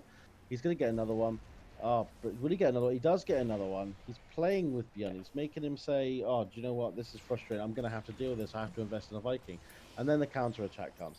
Now the Cyclones are in the main. We're seeing a very even amount of damage. Exactly the even amount of damage. We do have an extra kill on Beyond's side. So if you look at it statistically, there is more damage done for Beyond. But they both killed 8 workers. There is Mules, there is Chrono. If you kill the even amount of workers, you're essentially even when it comes to these things. We are going to lose the Oracle, though.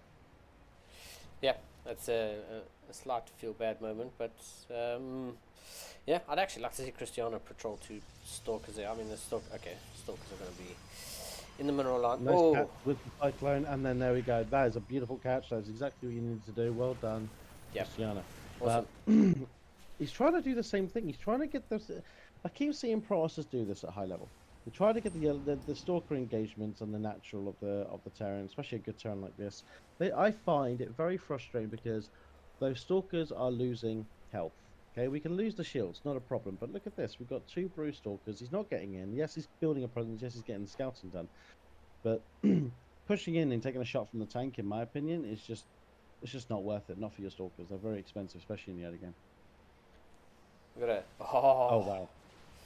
I mean, unless the Terran throws away units like that for free, that's crazy. Yeah, I mean, again. Yeah, perfect blink there by Cristiano, just waiting for that Viking to start the landing sequence, initiate the landing sequence, and yeah, just getting that done before losing the probe. Yeah, nicely done by Cristiano, and Cristiano kind of needs that little bit of momentum going into this. It's only a best of 3, and he's going up against Beyond, so he's going to need all the all the help he can get. There's still no third base here from Bjorn. Let's not I forget actually that. feel like Bjorn's playing a little bit worried here. I don't know. I mean, he's playing extremely defensive. He's getting his 1-1. He's getting his stim. I understand he doesn't have a lot of DPS right now, but this is a very defensive side to Bjorn I don't think I've ever seen before. I'm used to seeing this guy on the map doing double drops, triple drops, doing Reapers, Winter Mines, just anything really. Yeah, something for sure. For sure. But like you say, he does look like he's playing a little bit defensive, possibly a little bit too defensive, allowing Cristiano the opportunity to build up. As we've got the Robo Bay coming, it's going to be a big move. Bjorn's taking all the tanks. Yeah, Bjorn's taking all the tanks. He's taking absolutely everything. Excuse me. He's going to snipe some Marines. He gets one, loses a Stalker for it though. Yeah, I mean, there is a Zealot run bar that's waiting at the 12 o'clock position. So as soon as this army's gone and Cristiano's confident that this army's moving all the way across the map, There we go. those Zealots are heading in. Oh, okay. Oh, wow. Look at that move. Yep. I mean, I think these are coming in a little too early. Yep, that's why he pulls 3 away. He target fires the SCVs, making Bjorn go back. Now he knows this is coming. He actually takes a 4th base. Cristiano takes a 4th base, knowing this attack is coming. The ball's on this guy. Yeah, for sure. I mean, oh, yeah, we go. Maybe he'll cancel it. Oh, no, actually. No, he's well aware. I think he's. Bjorn's pulling the boys. Cristiano sees that Bjorn's pulling and the boys. he sees it. And he sees it. There's a lot of weak SCVs here. Oh, he's going to pretend like he's putting them back, or he is going to put them back. We don't know. No, yeah, he's pretending. Oh. Yeah, 100%. 100%. This isn't all fucking in. We do have Sentry. Sentry's one of the most underappreciated units in the Protoss arsenal, not used nearly enough in the lower leagues. And I think that sometimes with Sentries not being used makes a difference between a Diamond player and a Masters player. They're so useful. They're so powerful. They're so good. Getting a cut off on, like cutting this army in half. I mean, I don't know why. I feel like cutting the army in half was far more important here than actually just blocking it, and he didn't even really do that. Yeah. This might go against him because there's a lot of DPS on the back, but then he comes in the back, and this is a huge attack. We got Colossus Stalkers. This actually might be a game for Cristiana.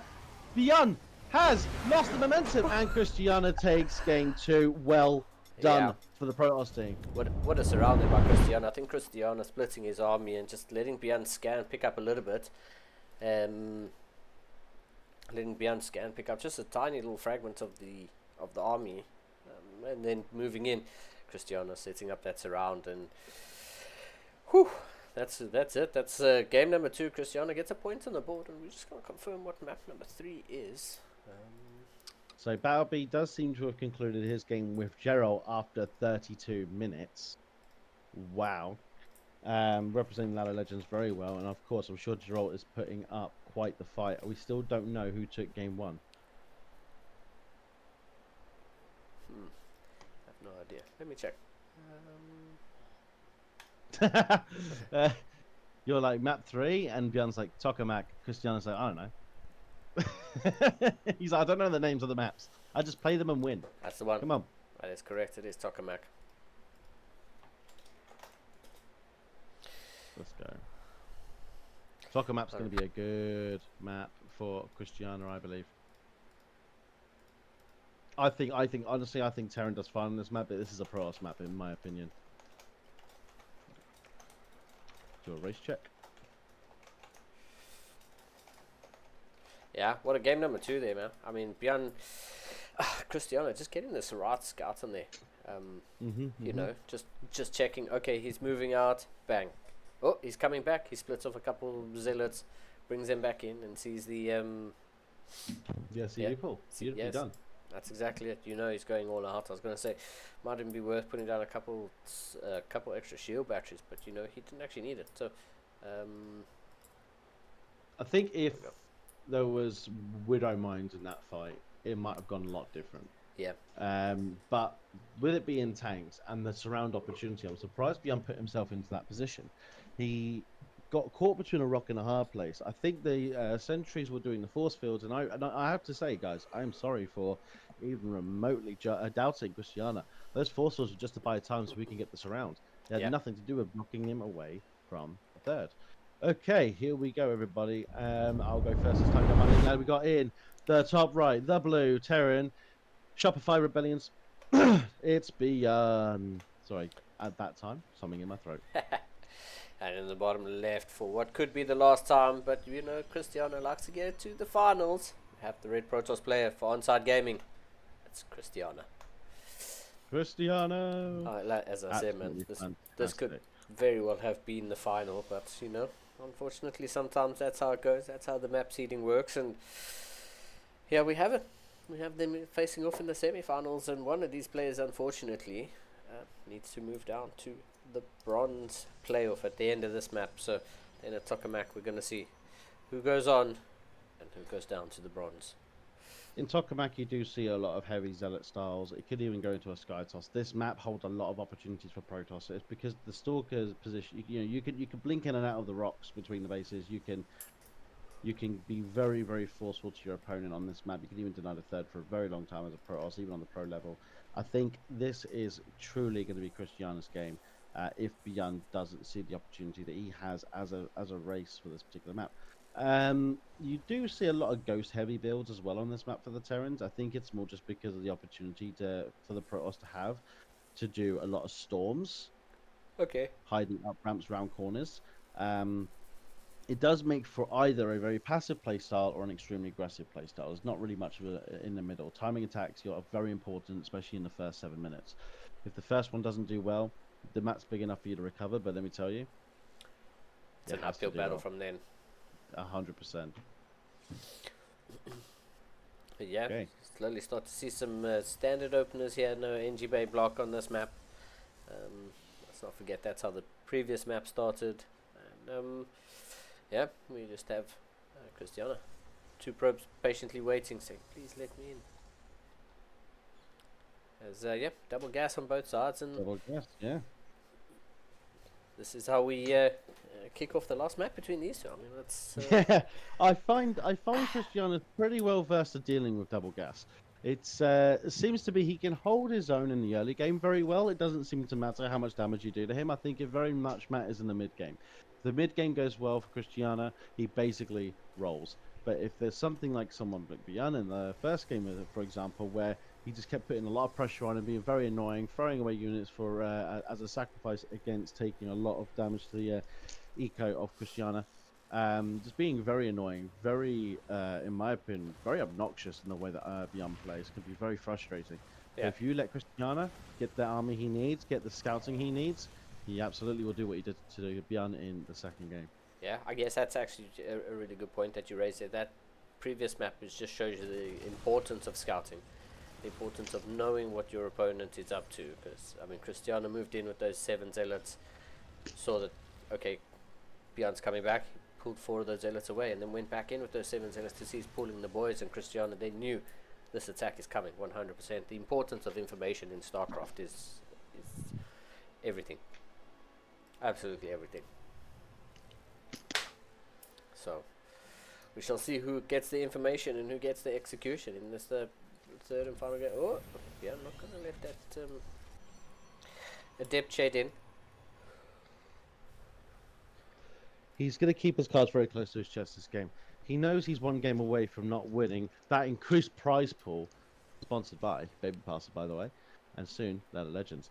You have to understand, he knows he has a formidable opponent, and it's not even the finals yet.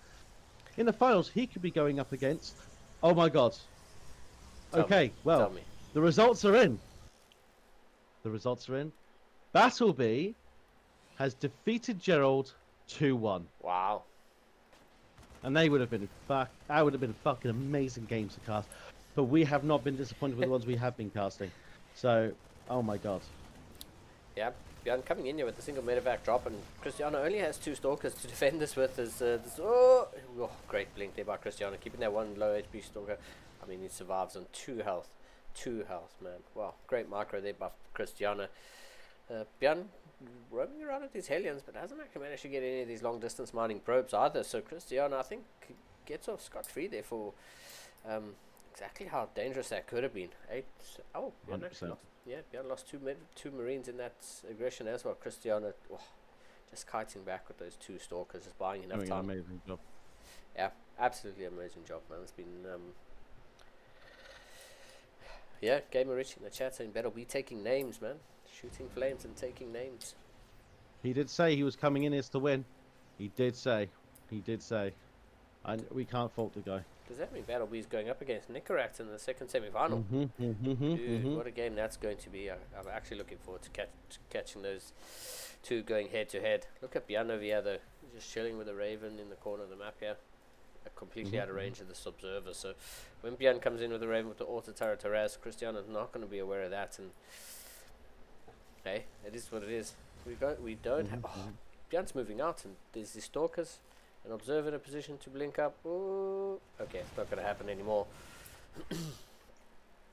Low HP stalker blinks back and gets out of there. And yep, Cristiano just going to do some kiting harass here. These Hellions are going to dive into the third base. Let's not forget there's 6 probes go down. They're trying to get their lineups. Ooh, 9. One more shot. Okay, 11 probes land up going down, and a lot of these stalkers that were out on the map get a little bit of hull damage. Auto turret harass comes down, so 12 probes land up. Oh, another auto turret comes down from Björn. Björn is just, just poking Cristiano everywhere like a little ticklish child, man. Just poking in the ribs, and Cristiano just doesn't know which way to go because another hand's going to come and tickle him from the other side. And Björn taking 13 probes this game. I think the last time we saw Protoss lose 13 probes, they lost. And these Marines saw this observer moving for sure. Bang. Unfortunately, Cristiano moved that observer, and Björn just caught that shimmer right at the end, and observer goes down, and Björn fills up a medevac and heads out immediately, not wasting any time. These stalkers just gonna posture here in the front, just gonna watch for a move out. Here we go. The Raven is here. The Raven spots the observer, but Cristiano, no. Cristiano down to 0 observers at the moment, which is okay. Well, do you know what? It's okay. Like I said, this map is very heavily Protoss favored. I know there's a lot of people who disagree with that. I don't disagree with that. I've seen people on this map who are Terran get absolutely squashed by Zerg and Protoss, but Protoss especially have very powerful plays. So there's absolutely ways that Cristiano can still get scouting off, like right now with his stalkers getting pushed back by a bio army coming over here onto the potential 4th of Protoss. I would have probably tried to send those stalkers to... Oh, wow. Yeah, the questionable. I mean, the triple tank defense there by Björn definitely pushing away the huge zealot run by attempt out of Cristiano. But yeah, Cristiano taking a 4th base. Björn taking a 3rd base, starting to saturate that 3rd. 4 tanks in a defensive position. He's made a vac of Björn. He's moving around this bottom side of the map, and he's going to... Does Björn see? Yeah, Björn does see that there is a 4th base underway. The Raven gonna get pulled. Okay, the Raven's gonna meet up with that medevac, and medevac boosting into the 3rd. There's a bit of an engagement happening here around Björn's 3rd. I mean, the Cristiano's got an amazing position, in my opinion, with this army. I don't see what Björn can do to actually counter this, except for the fact he's got a drop on the 3rd. He sends his workers back to mine, but there you go. I mean, the upgrades are there for Cristiano to push that back. Björn is only sitting on +1 attack, while you do have Cristiano on +1 attack, but blink, charge, and extended thermal lance. I feel like the upgrade advantage slightly tips in the favor of the Protoss. Yeah, I mean, +2 is about to finish up here for Cristiano, so... these Marines, are they going to... Yeah. No, but that's huge for Björn. That's terrible for Cristiano. I mean, oh my god, I think he should have committed to that and attacked those tanks. That would have done a lot of damage, I think. At least picked off 1 or 2, but he's opting to save them. I mean, he is the GM Protoss. Who am I to sit here and tell him how to play a PvT? But yeah, I mean, I'm very surprised. Why is Björn so defensive? I mean, is he planning a huge attack with all his workers and everything above? I mean, yeah, it would definitely be a Björn thing to pull the boys and just go for one all-out attack. But he is going up to 4 bases this game, so Cristiano is taking his 5th at the time. Björn's landing his 4th CC. So, like you said, this map does tend to get drawn out into long-ish games. Both players are kind of even on workers, and yeah, a little scan here from Björn is going to draw these zealots in, and that's going to be, a couple losses on the side of Cristiano. But neither player really being aggressive at the moment. Cristiano throwing down that Dark Shrine. Björn has a Raven hanging around here on the left-hand side of the map, and both players just, I think, showing each other a bit of respect, actually. I don't think Bjorn's being too defensive, but he's also saying, you know, Christiana, the way Christiana just stomped Bjorn's army in the previous game, I think Bjorn is saying, maybe I need to be a little bit more critical with how I go about trying to edge this game out. And I think the longer it goes, I think the scarier Protoss becomes. Well, for 100% for sure, you definitely can't be. You definitely can't be not taking Christiana seriously. I think Bjorn's playing a beautiful defensive game right now, but there is going to be a point where Christiana is going to be able to break through. We all know the power of the Protoss army. It looks like he's going to give it a good try now. I mean, I don't know if this is big enough quite yet to get through that blockade. Might be better off baiting out the Terran army, baiting out the stems, trying to get him to push into you, and then let him kill himself. That is definitely a game of Richie style of playing. Is he going to take? He is not taking a sixth base at the bottom right, is he? Oh, he is. He is taking a sixth base. If Bjorn lets this go on much longer, it doesn't matter how many mules he's got. It won't matter. We are seeing disruptors coming out 3 at a time as well. He's planning on zoning out. Bjorn's sitting there trying to look as pretty as possible, but he has to get something done. He's just not being as aggressive as I would like to see. Yeah, for sure. I mean, let's see exactly. I mean, right now Bjorn's got 6 ghosts in his army, so I mean those ghosts are. I mean, they get one shot by disruptors.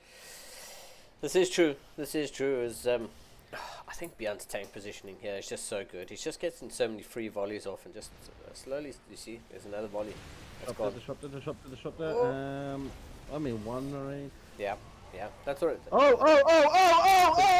my fucking god, yes! Disruptors from yes, downtown. Well done, Christiana. Oh my god, this guy is on another level.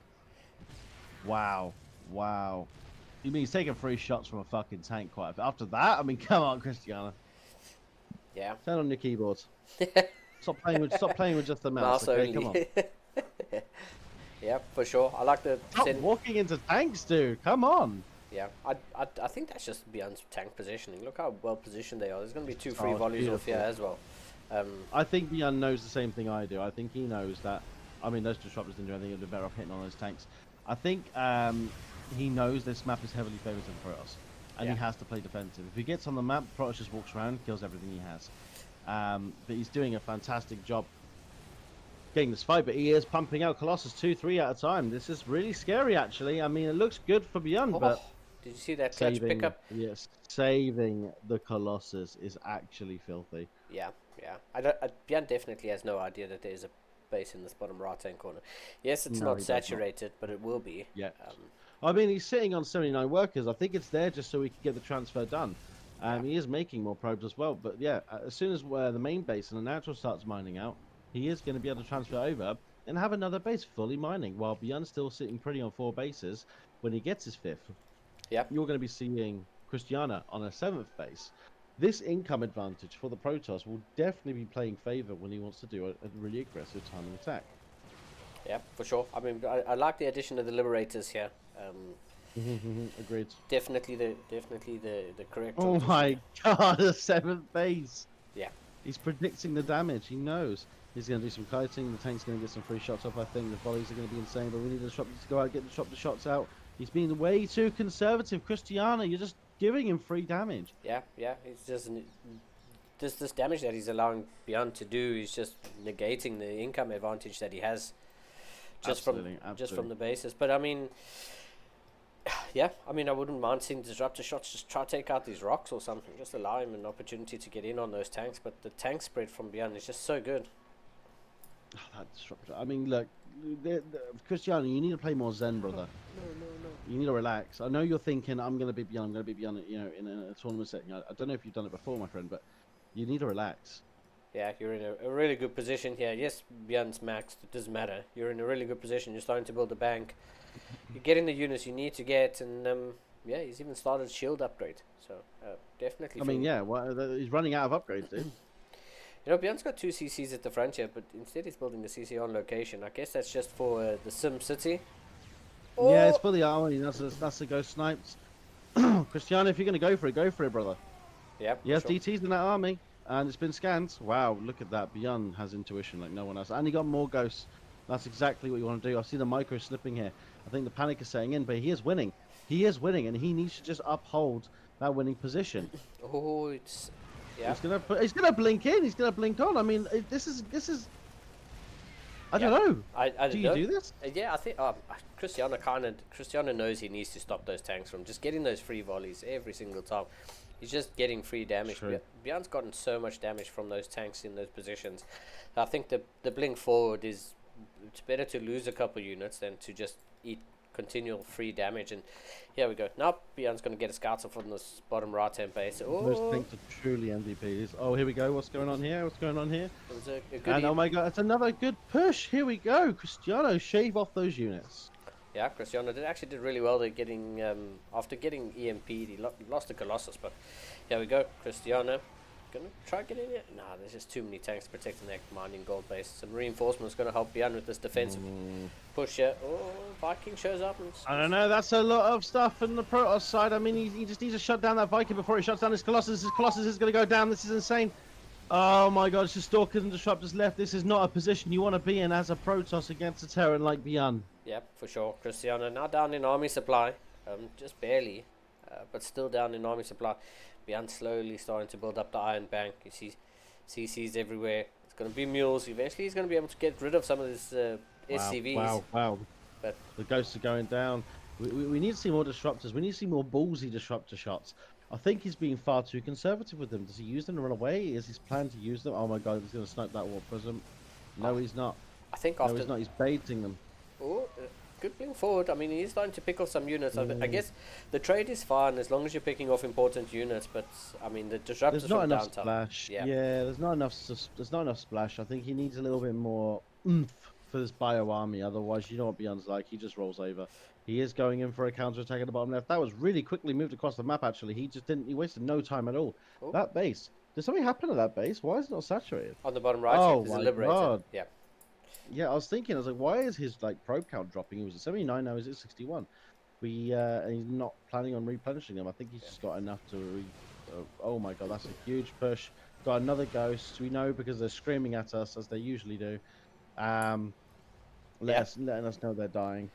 One Colossus. There's a few. I mean, the one Colossus does enough to negate the damage output from Marines, but that base is not going to be. Dude, you're never breaking into that base. You have to let it go. You have to let it go. Yeah, it's probably. Oh, and even here now that the liberator count has gone as high as it has, you can actually see that it's going to be a bit more difficult for the Protoss to break in. Ooh. Cristiano is definitely the sword of the Aya, right? He loves to get in and likes to do damage, likes to break past defenses, but Bjorn has just done such a fantastic job. He is going to lose his base. This is now where Bjorn sits in his element. This is where Bjorn starts doing damage. This is where you have to react. Otherwise, he will pick you apart piece by piece. Here comes the drop in the main. You've got nothing there. Is there a chance of a warp in? There is a chance of a warp in if you've got any available. There is supply for it, but there's just too late. Cristiano, you're going to let him take his whole army. He's going to go down to the bottom right. That's just far too late, my friend. You must have already warped in. That's just not enough. He's going to be going down to the bottom right, taking out that base. He's drawing you in all directions. We all know this is how Bjorn plays. We know this is how he picks you apart. Needs to be a recall here in the bottom right if he wants to keep the space, but I don't think he's going to. Unfortunately, Cristiano is just. I think he's just allowed Bjorn to be so defensive and just build up the army and get all the upgrades. That now Bjorn's in a point where, you know, he can start to do what he wants. The Terran thing. He can start to do the multi-prong and start to pick you apart, because you have to have a strong enough army to deal with this Terran bio. And I mean, unfortunately, Terran bio is just so strong. A good pickup. I mean, you say that, but there's a huge counter-attack coming. This might be a base trade. And I mean, a base trade against a Terran? Not likely. Nope, that is never going to happen. I'm sorry, Cristiano, but I'm just not liking your chances here, my friend. Yeah, unfortunately, I think Cristiano is now in trouble. He gets the recall into the main base, but Bjorn just picks up and gets out of there. He's going to land down here, cancels that in time. Cristiano, well done. Saves himself the 300 minerals, but now he's supply blocked. He's got five supply depots here. There's no robo facility. Yeah, that's beautiful. Well done, Bjorn. Wow. Feels a real little feel bad moment there for Cristiano, because he was in such a good position. He was in such a commanding position. Okay, so Battle B is waiting for us actually. They have opted to wait for the stream, so we do have Nicorrect versus Battle B. Bjorn goes into the finals, I believe. Yeah, was that the last game? Yep. Yep, perfect. So I would like to suggest we get these guys into the lobby and we have a 5-minute recess and get ready for Battlebee. Is that okay with you? Yeah, that's cool with me. I'm just gonna bring Cool. you into the lobby. There we go. Cool. And that's it. Yeah, yeah, It's okay. It's okay. We'll just go. We'll just go. We'll just go. We'll go for game one, then we'll do a 5-minute break after that. that's cool. Beyond such a legend. I love it. I love it. I love it. Let's see. We got one ready, so I mean, let's see if Battlebee's ready to go. If Battlebee wants a break, we can go for one. But That's true. Let's ask. Do we yeah, want 5 minutes? shout out to them for Or, okay. holding and waiting for. Yeah, yeah. Shout out to Nick and Balby. It's a fantastic opportunity to let us watch a mirror matchup. And I think with these two being the gameplay that the Terrans that they are, they're pretty much identical in MMR here. I think Nicorette is just slightly behind Battlebee. Battlebee's TVT is pretty dangerous. I wouldn't want to deal with it. I mean, Yeah. no. I wouldn't want to deal with his TVT. Cool. He's ready. Let's do it. There we go. Yeah. My boy, my Battlebee, my Ladder Legends. Ladder Legends, man. Sounds pretty cool. Now comes off the tongue quite nicely. Thank you. We thought about a few names. Honestly, we weren't sure which one to go with, but we're glad we did run with this one. So for those of you just tuning in, Ladder Legends is a coaching community launching in StarCraft 2 31st of July. And we're hoping that it will kick off in the community. We've had some fantastic support, like CSO. Before we go into any more of that, let's introduce our players. Do you want to go ahead and introduce your Nicoracts? For sure. In the bottom right-hand corner, for Platinum Heroes. Give it up for the Red Terran player. It's Nicoract. And I can't tell you all how excited I am to see Battlebee taking it all the way to the semi-finals, quarterfinals, wherever finals we're on. It's the finals anyway. We have in the blue Battlebee representing Ladder Legends. Ooh. Yeah, boy. Let's see. But yeah, just nice and quick while we let these guys set up is Ladder Legends is a brand new coaching Discord server, which is going to give you guys the ability to obtain coaches through our services, and it will be at a discounted rate comparative to how the overall private coaching is done in StarCraft 2 as it stands. We have some fantastic names, and I'm ready to shout them out. We have Special coming in. Special StarCraft, we all know that name. He's a fantastic coach, fantastic player, a great mind in the community, very well respected. We also have Battlebee. You're seeing him today, proving it, giving it in his all. He's doing it all for you guys to show you in the community who he is and why you should be taking on his services as a coach. We do also have Maples, the #1 NA Protoss, representing Gosu, Team Gosu, the fantastic community looking to support us as well. We have Nico, who does an insane masterclass. We'll be hosting them twice a month. Just giving you guys a little bit more knowledge in a group setting. We have Gosu Reaper as well, fantastic Zerg player. We have Groovy, a Grandmaster random player. We are absolutely spoilt for choice. We've also got Hino, a brilliant Zerg player as well, very aggressive. Yeah, man, what a lineup of coaches. And yeah, shout out to Ladder Legends for coming together and getting some coaching and trying to get this community improving. Because that's all we want to do when we play StarCraft. Everyone just wants to improve and get good. And Get good, Scrub. that's it. That's it. We're just going to see two players who have got good duke it out in the second semi-final. So that's just how it's going to go. Well, TVT, we've our got first a mirror match. fantastic cup. Yeah, exactly. TVT, our first mirror match, and it couldn't have been. I couldn't have asked for two better players to showcase this at this time in our pool of brilliant players. And again, thank you everyone who's joined us today and given us your all. Those of you that didn't quite make it to this point, thank you anyway. You've just shown us how fantastic you all are. And those of you that are still here, aka Nicorax, Battlebee, Beyond, and who was Beyond up against? I think it's Gerald, right? Christiana. Cristiano, I do apologize. Gerald was taken up by Battlebee. So thank you guys for all joining us and coming with us on this journey. Yep.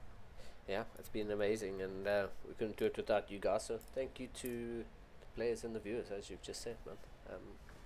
And we have the first mirror matchup, and this is TVT is one that I'm least versed in, um, but it is one that I'm still excited to cast. We'll see. I think mirror matchups are always interesting to see how.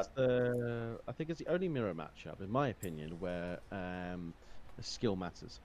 In my opinion, I mean PvP. I think it's kind of in the middle. I've seen Diamond players beat Masters players in PvPs using cheeses. Yeah, It's very common, very easy to do. The ZVZ doesn't matter. I mean, you could be 1,000 MMR difference. I have beaten um, very high grandmasters in ZVZ using very particular builds from as low as Diamond 1.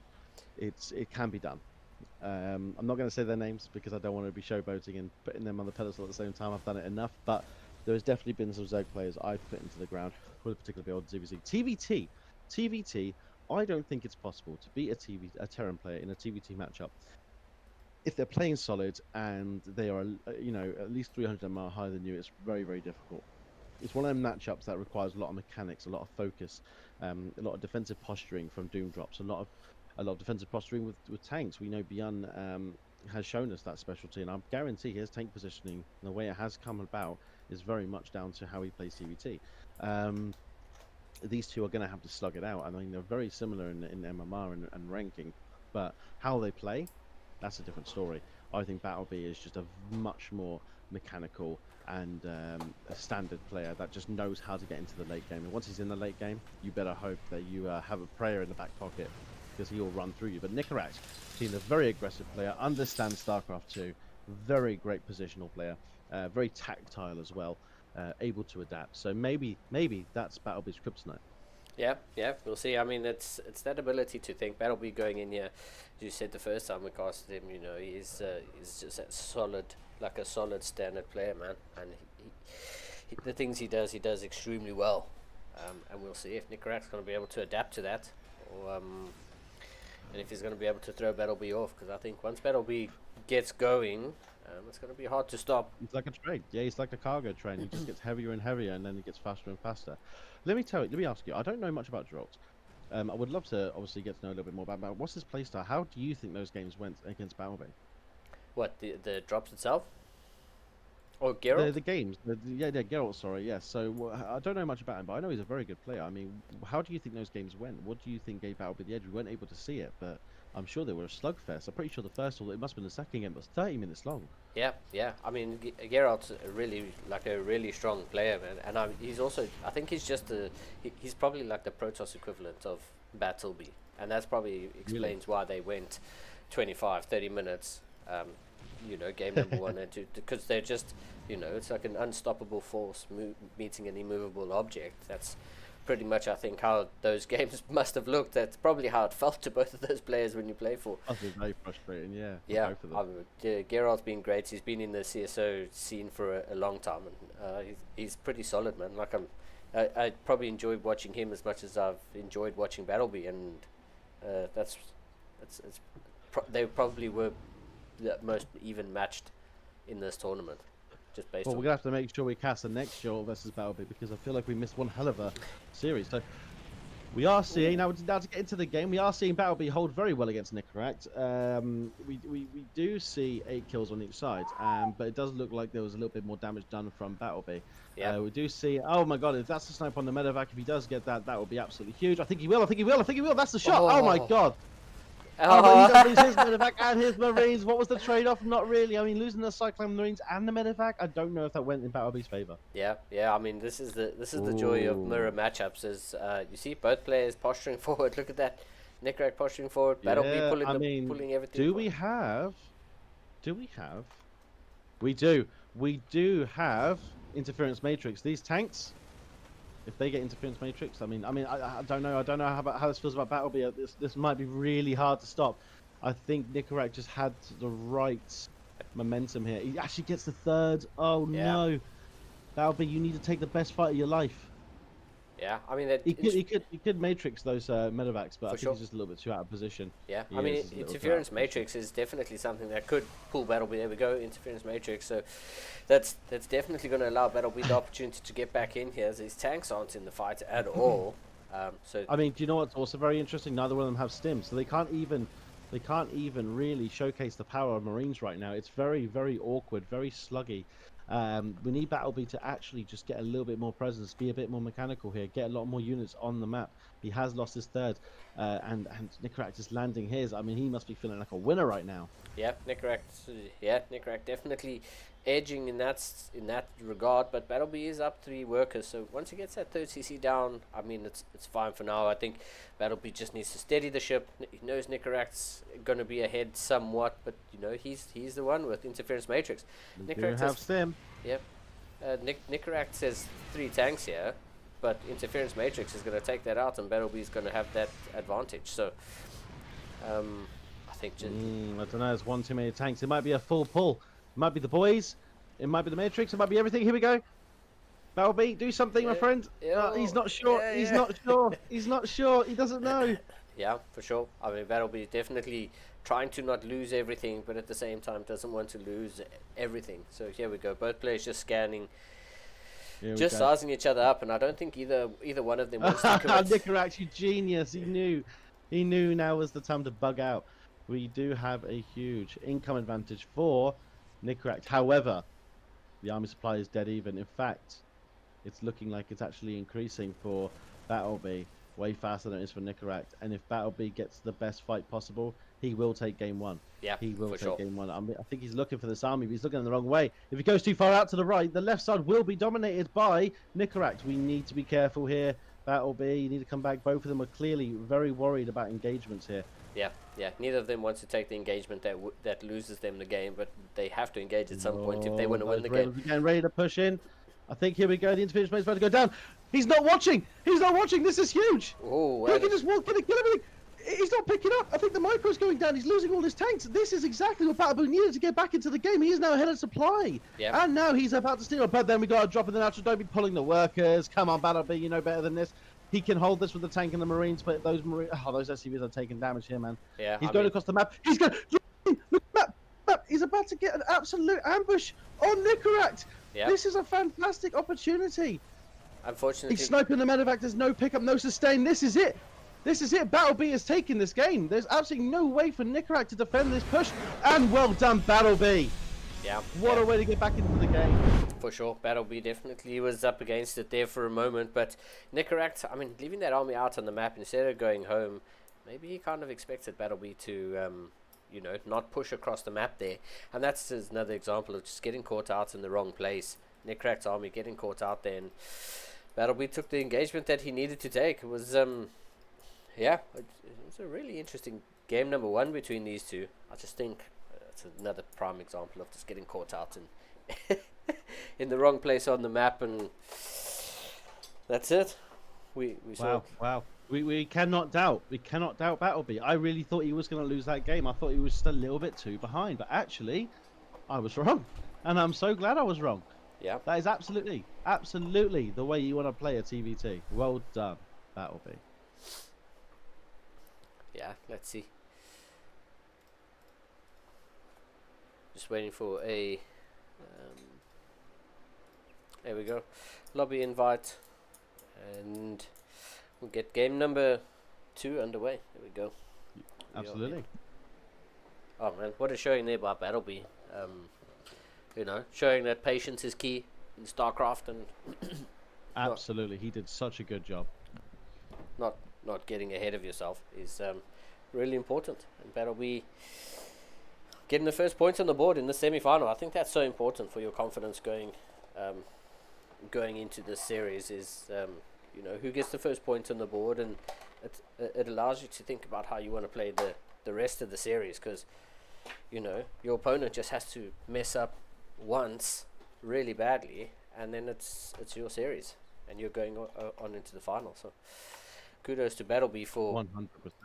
kudos to Battleby for getting that done in game number 1. And speaking of Battleby, here he is, bottom left hand corner of Tokamak, blue Terran SCVs representing Ladder Legends. Give it up for our winner of the last game. It's Battleby. Yo, Battleby. And of course, we got the man who needs to redeem himself against the man, the myth, the legend, the Battleby of Ladder Legends. Give it up For in the red Terran, we have Nicaract representing Platinum Heroes. Well done, my friend. Well done.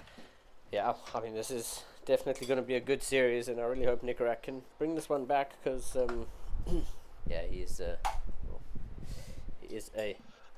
My girlfriend legend. just came downstairs. She said the casting sounds really good. I think we've got the Slavic approval, but we are seeing a very naughty little thing coming out of Nicaract. This is really risky.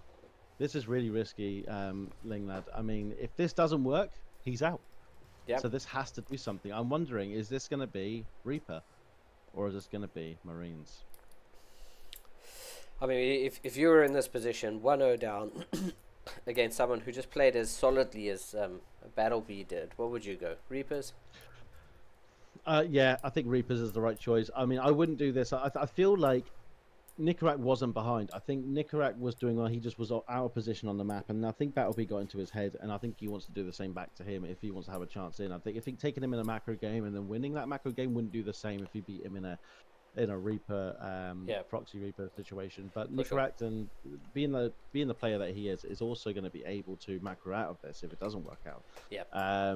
We need to see Battlebee shut this down very quickly. How We many? need him to see what's happening, and he does see it. This is fucking huge. I was going to say, how many Reapers do you wait for before you go in? And Well, you have to go now. You have yeah, to go now. You've been seen. You've been caught. There's nothing you could do. You've got to do your micro. You've got to do the business. yeah, He exactly saves that one SCV and replaces it with another one. He's unfortunately Battlebee already lost some health on his first Reaper, so he's going to have to do some fancy micro here. Nicaract is absolutely showcasing why his micro is fantastic. He drops down the low ground. Very little actual damage has been done. Yeah, As soon as this Reaper and these Hellions come out, it's going to be a very different story. But unfortunately, there is just a little bit too much coming out of Nicaract, even if it was caught. But there's just not a reactor. There's no way he can get units out in time. He's going to have to find a way to 2-3 his Reapers with his workers. And the Hellion is about to come out. We are going to start seeing a factory go down for Nicaract. He hasn't done enough damage, I think, for this proxy to have actually been worth it. yeah, We need to see more eco damage if he wants to come out of this battle unscathed. But we are down to one Reaper, one Hellion.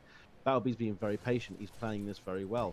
He knows he has to absolutely hold and take control of his main base here, but there is no natural going down for either side. I don't see any commitment for economy on either player, but we are... Oh, here we go. The natural goes down now for Battlebee. He's planning on playing his standard play style. He wants to come out on top of this. He knows that's how he does it. Against a player like Nicaract, you can't mess around. yeah. Is he going to get that snipe off? He does get that snipe off. Is he going to get repair on that Hellion? He does. See, this is what I mean. Battlebee, he's very patient, he's very tactile, very analytical. He knows that if he wants to do the DPS, he has to play it out. But this is really bad damage. This might actually be GG. Yeah, six SCVs so far. Make that 7 going down is, yep. I think Nicaract. I mean, these Reapers are kind of low HP at the moment. Nicaract also has a Hellion that's joining up here. So I mean, let's not forget that both of them can make Hellions. And now, oh, here we go. Oh, big push up. No, I'm afraid it looks like Nicaract has done the right call. Oh no, the Cyclones come out. There's still Hellions. There's DPS going down. We still have his natural being built. This is absolutely in favor of Battlebee in this fight. Yep. He just has to keep that Hellion alive. Well done, Battlebee, for defending this. He needs to keep the mechanics going. No, he's floating minerals. He's floating gas. He needs to start using it. He's replacing. Oh, this might be Banshees. This might be Banshees, everybody. And if it is, ooh. Yeah, Nicaract not in a good position right now. Nicaract does have a natural. Oh, well, I mean, he's building a CC on location. Battlebee building one up in the main. I mean, both of them going to expand, but I mean, even though yeah, Battlebee's going to have his next base in front of his main. He's going to be able to replenish that very quickly and then drop it down. I actually think Battlebee's going to be able to come back in and get ahead of supply, actually, with the way that he's building his infrastructure up. Nicaract done a good job, but actually he's floating his barracks back home to base. He's only got a factory and a starport. We are seeing Cloak Banshees. If Battlebee predicts this, then this will go very well. Yeah. But if he doesn't predict this and he takes too much eco damage on top of the eco damage he's already taken, this will go very poorly. Yeah, we'll go the way Nicaract wants. I mean, unfortunately, Nicaract having those racks where they were, he was obviously looking to shorten the rush distance time for the Reapers. And I was going to ask, how many Reapers do you wait for? Because I always see people go proxy Reapers and then go in with the first 2. Whereas I think if you waited for the second two, you would be 4 against 2 rather than 2 against 1. But I mean, it didn't pan out, and you finally see the racks coming back to base. They're going to land now, and only now can we start resuming production out of those facilities. So, Banshee Cloak Banshee Cloak and Fields has just finished up on the side of Nicaract, and it's actually going to spot these 2 Hellions coming into the natural. So, are these still the nicely done? This is Nicely cleaned up. Well done, Nicaract. Yeah, Nicaract getting the Cloak Banshees in there. And, Oh my god, I tried not to sound so biased there, but it did not work, did it? No! It was a beautiful start for Nicaract. I think it was the right move. You don't want to. I think he's figured out Battleby. I think he's figured out that he's one of those players that will go the distance. And if you let him get to that point, like we saw in the first game, absolutely you're in for a world of trouble. But if you get him in the early game, you catch him off guard. There's very little that could have been done anyway with the way that build was set up. But here we go. Battleby, show us what you've got. Yeah, gonna be good. Both players on match point now. So last time, well, one of them is gonna go on to meet Beyond. I mean, we're definitely getting a TVT final, and I wouldn't want to be one of these players going up against Beyond. I wouldn't. I mean, I know Battleby. He's told me. He says he's going all the way. He's not scared of anyone. He's not afraid. He knows how to play. He knows how to take the maps off people. I mean, I'm pretty sick of Beyond coming in and just just farming money as the OSC points. I mean, someone else has got to be allowed it. Come on, man. Yeah. So, in the top right-hand side, in the red, we have the wonderful, the beautiful, winning last game with a Proxy Reaper. You dirty dog, it is Nicaract, representing Platinum Heroes. And his opponent in the bottom left-hand corner, as you said, looking to go the distance. Give it up for the blue player for Ladder Legends. It is Battleby. Woo! Come on, Battleby. You got it, my guy. Obviously, I want both of these players to have a fun time. I want them to play really well. I want to give them equal chances, but I'm sorry. This is my first team. Battleby's representing. He's going the distance. He's taking map after map after map, and I'm just really excited to see how he manages this. He's going double gas. There's no proxy out for Nicaract. There's no scout from either side. I mean, I know that scouting is not always that important in a TVT, but I mean, after being proxied, I definitely would have sent 1 or 2 around the map just in case. Yeah. I mean, but do you expect your opponent to proxy twice? And would they proxy when they're on match point? I mean, the catch-22 of it is, I mean, this is a good certain players will say, like some people will say, they won't proxy twice because who proxied twice, and then find out they proxied twice because you thought they wouldn't. Yeah, that's exactly. And I was going to say, this is probably a really good map for Proxy Reaper because you can hide them up here behind the extractors. Up here, that's not going to be a Reaper pathway. Do you know what I mean? The Reaper pathing's never going to go anywhere near that. So if you were going to double proxy, if you look at the POV of Battleby, you'll see this man is going absolutely amazing. He's popping off. Oh yeah. Yeah, this is going to be really awesome. Really awesome. Game number 3. Got Dave Tester in the chat. Yeah, Dave Tester. Thank you, Dave Tester, for joining us today. I wonder who else is in here. Dave is the man. He's the man. He's a great guy. I'm glad to see him here, showing support for the CSO scene, the Ladder Legend scene, and the Baby Pass scene. Absolutely fantastic. Yeah, right now we see the production tab completely mirrored. The only real difference is Nicaract's Reaper came across the map and just had a couple goes at that SCV. Battleby's kept his at home, so I think Battleby's just trying to not die to anything. Yeah, exactly right. And yeah, I think we'll see how this one pans out. Game number 1, they both look pretty solid. I mean, it looked so good. Unfortunately, Battleby's getting caught out. Nicaract getting caught out of position in game number 1. But oh, here we go. We've got a couple Reapers ducked up into the main. Oh, Reaper grenade. Oh, there we go. Is that first blood? No, that's first army unit to go down. First headache. Yeah. GG Nicaract. Oh my god, here we go, Battleby. Let's go, my guy. Yeah. Alright, so we are seeing a great play from both sides. Battleby playing to his strengths. Is he going to bait that? He's going to bait that. That Hellion's dead.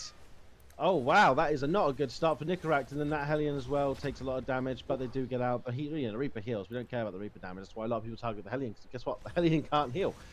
He tried to get a little shout off, but Yeah, Nicaract gonna get out of there, having lost just that one Hellion. Battleby though, following up with a medevac, drop those units, giving chase or not, just gonna get picked up and get a little boost across the map.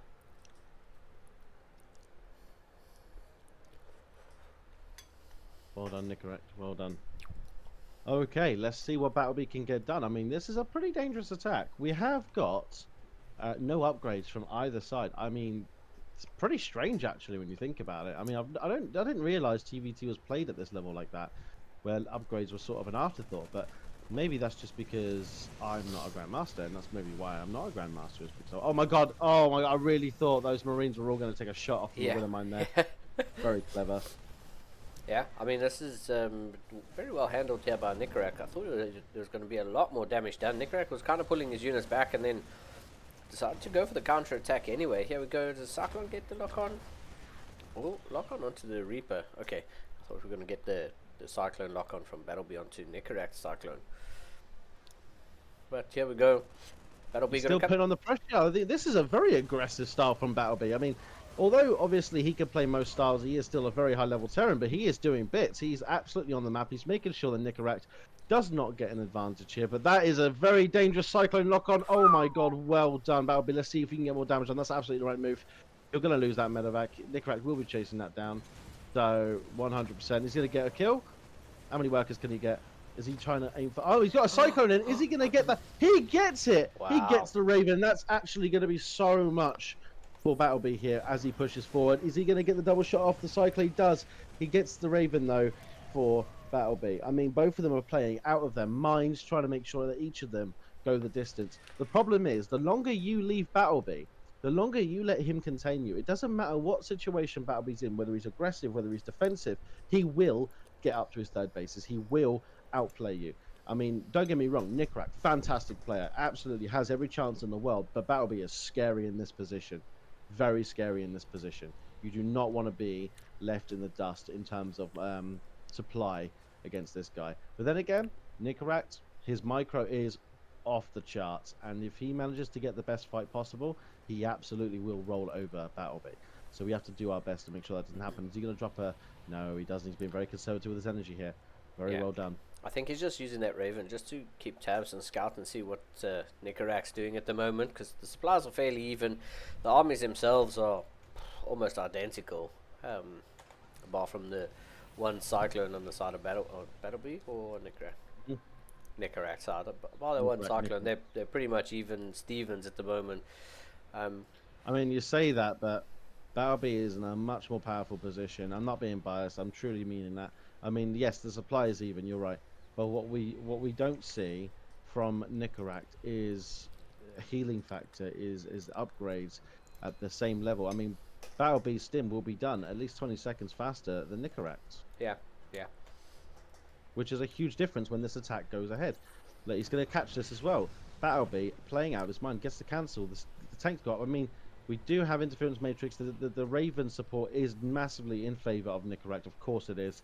He's going to try and see what he can get done, but that Cyclone is absolutely going to be a pain in the backside. He even gets the Viking. Wow. Amazing micro. He must have heard me talking, and he's sitting there going, hang on, man. Listen, I'm the player. I'm the TVT god right now, not you. How dare you say that I can't compete? What the hell? Yeah. Oh, Raven gets a shot off. Oh, actually, I like the fact that Nicaract's tanks are in range of something there, so... Problem is, the Viking count is growing. Well, actually, for both sides. I do think Nicaract's in a smarter position. Oh, those tanks are still shooting, though. He's going to be able to get something off, no? Oh, Interference Matrix, no? Yeah. Battleby! Wow. That was not the fight, brother. That was not the fight. Yeah. Oh, no, but there is another tank there. He's going to get a couple shots, so he's going to bring everything, and this is going to be a huge fight if he gets the... Hey! I don't know. Those Marines went down very fucking quickly. Yeah. There is turrets everywhere, but this is going to go in favor of Battleby, an absolute... Right, and he's going to go across the map. He's not waiting for nothing. He knows he's got the potential to do damage here. Oh, maybe I'm wrong. I don't know. Maybe he doesn't know that. Battleby Thanks, decided. Barbie. Yeah. Thanks, Barbie. Dock in your pay later. Yeah, Battleby. I think he just wants to be defensive. This is the last game. This is the road to the finals. He's popping off. He's taking out the sky. He wants that supremacy. He needs to heal that Viking. Otherwise, he's just. But something I noticed about a lot of these players as well is when they trade, is they trade evenly, and it's very frustrating because they want to get ahead, but they're trading the exact same units out for the Yeah, exact the same exact units. same units. Yeah. And it's sort of like, come on, man, you're too good. I'm too good. We're basically staring in the mirror, pointing at each other, going, "You're better. No, you're better. Come on, guys. Come on.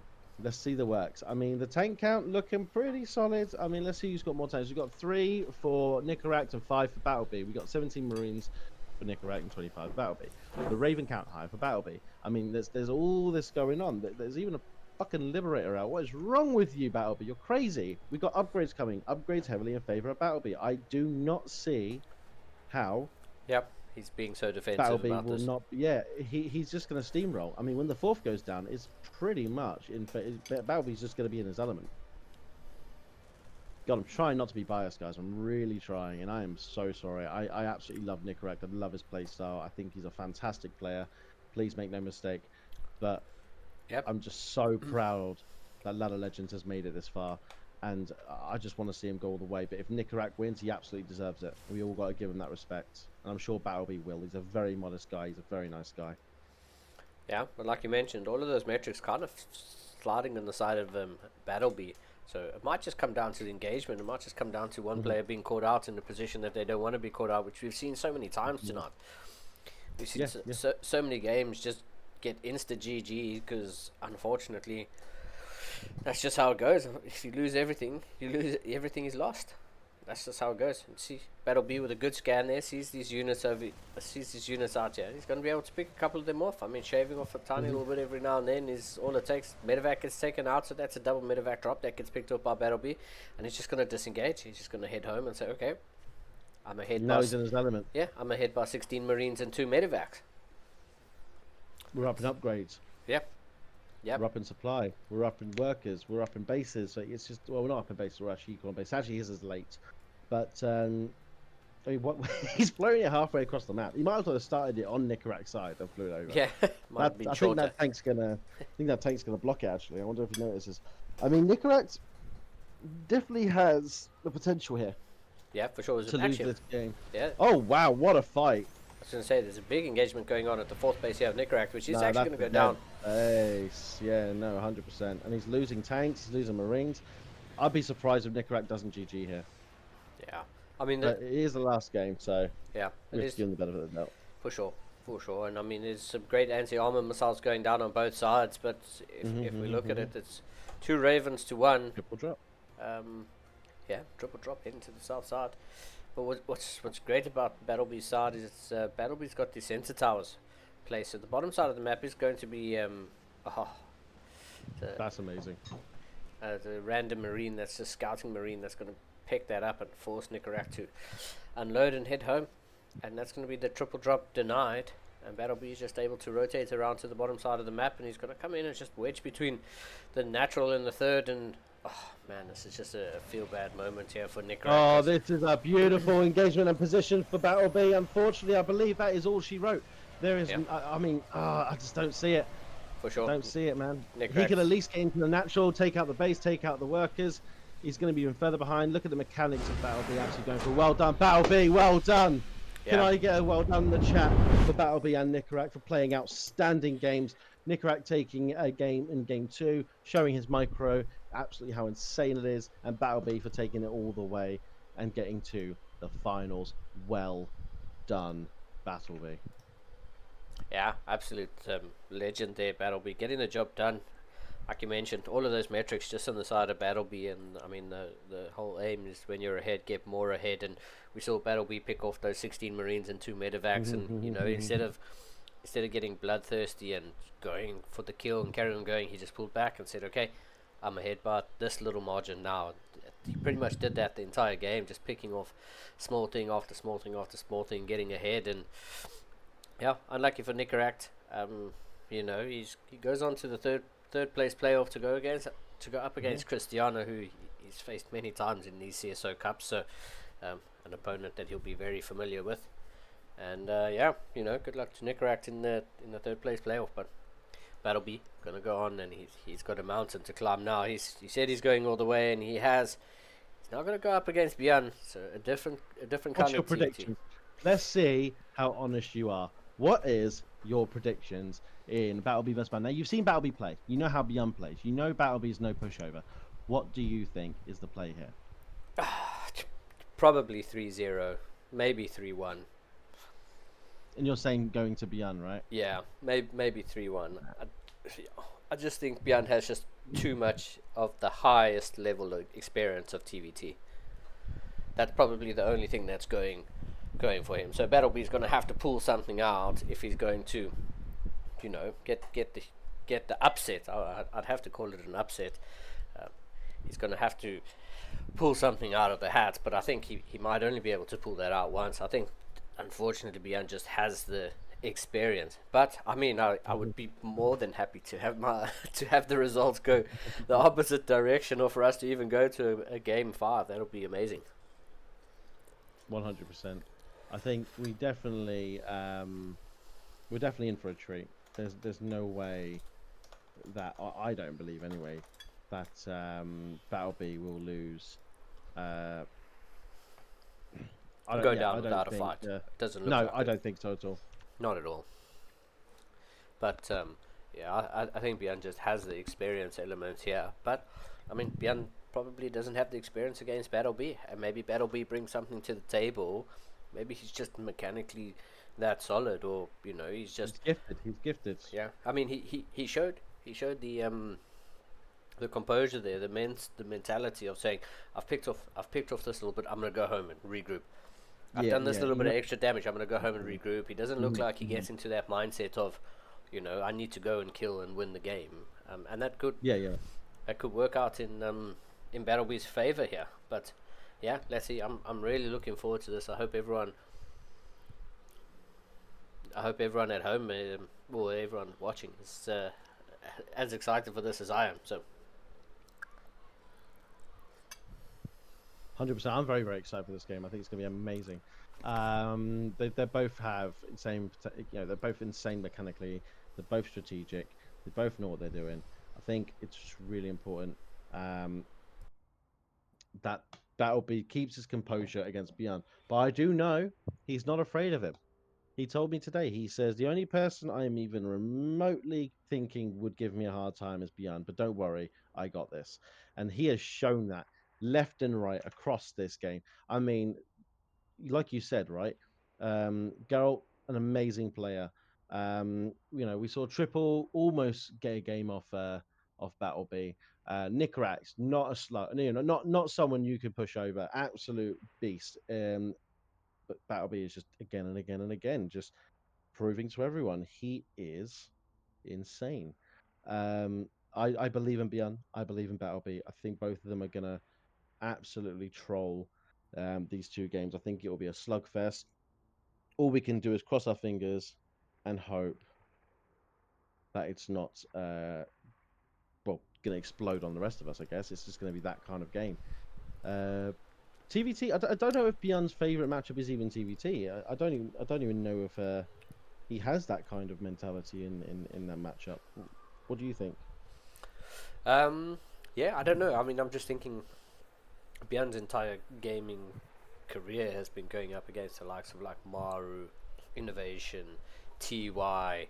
I mean, I have to throw Big Gabe into there, the gatekeeper of Europe. I mean, it's not the greatest, but it's Björn's entire career has been against facing some of the greatest Terrans of all time. And yeah, I think unless he's in pain or something's bothering him, I think we're just going to see a great StarCraft from both sides, and I'm really looking forward to seeing what Battleby brings to the series, because I think this is going to be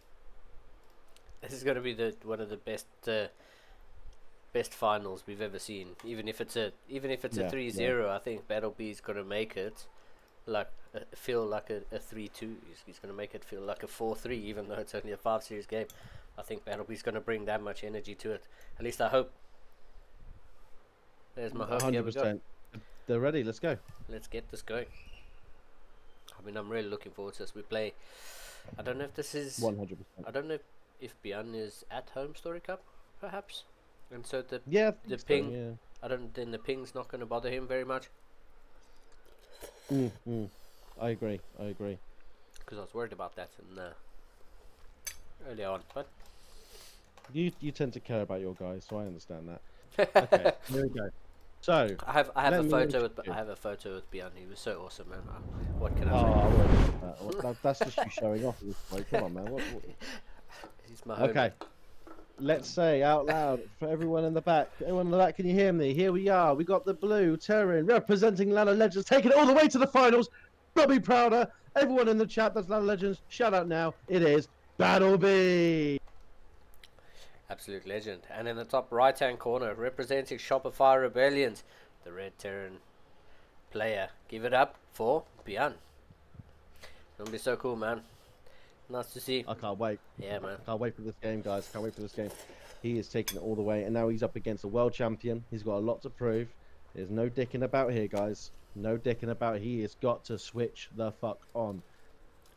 Yeah, I mean, like I said, from what I've seen of Battle B, you know him better than I do, but from what I've seen, I feel like even if the results make it look really tough, I think you'd have to watch it to see exactly how tough it was, because Battle B's going to bring the fire, and you know, let's see how good Björn is. We know how good he is. Let's see how good he is today. Well, let's see how good he is against Battleby. I think is the best way. Yeah. I mean, look, I know it's a hype thing. I know it's a hype train, but Battleby is just on fire, man. He wants to win. He wants to represent, and he is doing a fucking fantastic job, absolutely destroying. And remember, guys, he is our coach over at Ladder Legends, and we're very, very proud to have him on board, as well as all our other coaches. And you'll be seeing more updates very, very soon. If you have any interest in coaching services like Ladder Legends coming to StarCraft 2, we are a subscription-based service. Discord, it will be packed, absolutely packed with resources, video on demand, replay analysis, replay packs, and the best meta discussions in the current meta. We will also be hosting masterclasses and give you an opportunity to book some one-on-one time with your coaches internally with their rates largely reduced. All you got to do is shoot myself, Cheddar6602 on Discord, an email address for a newsletter, or just say you're interested, and I'll try and keep on top of that on your Discord to let you know when we're live for an invite, and you will get access to an exclusive, dedicated coaching service. We have the support of the likes of Dave Tester, Enki, and the fabulous CSO, which is fantastic. We could not have been luckier. Thank you all for your support. Oh, and obviously as well, Team Gosu, showing us a lot of support on their side. A fantastic team, and always striving to be the best in StarCraft 2 and providing their players with the best tools. Absolutely amazing, dude. Oh, very nice. Lovely breeze coming through, just to keep me cool, calm, and collected for this explosion of a final that's about to happen, man. It's going to be amazing. It's going to be absolutely amazing, and I'm really looking forward to it. I mean, we do have to pick a time though to have these tournaments where there's not Home Story Cup or something, or WCS or EWC happening at the same time. We'd love to get more people in here to see these wonderful games. I mean, yeah, for sure. For sure, but that's kind of how the calendar goes sometimes. We can look at it though. We can definitely look at seeing how the scheduling can change to accommodate. And well, I think we actually just need to give the other casters who we asked for support a little bit more than half an hour notice. I think that might also help. I mean, yeah, you might be. That was on me though. That was on me, not CSO, by the way. I'll shout that out now. I just ordered for food for my family because I've been casting for so long. It's nearly 3 hours, right? And my son's upstairs, just chilling, playing his games. And I thought, you know what, I probably should order food because it is 20 to 8. Cooking, I'm casting. I'm like, right. So I went and saw Burger King, and do you want to hear my order? It's actually unreal. Go for it. We got the kids' chicken nuggets meal with small fries, a little instant smoothie in there for him, and some Heinz barbecue dip pot for beans. Didn't even know they did that. It's insane. Kansas barbecue chicken fries, 6 pieces.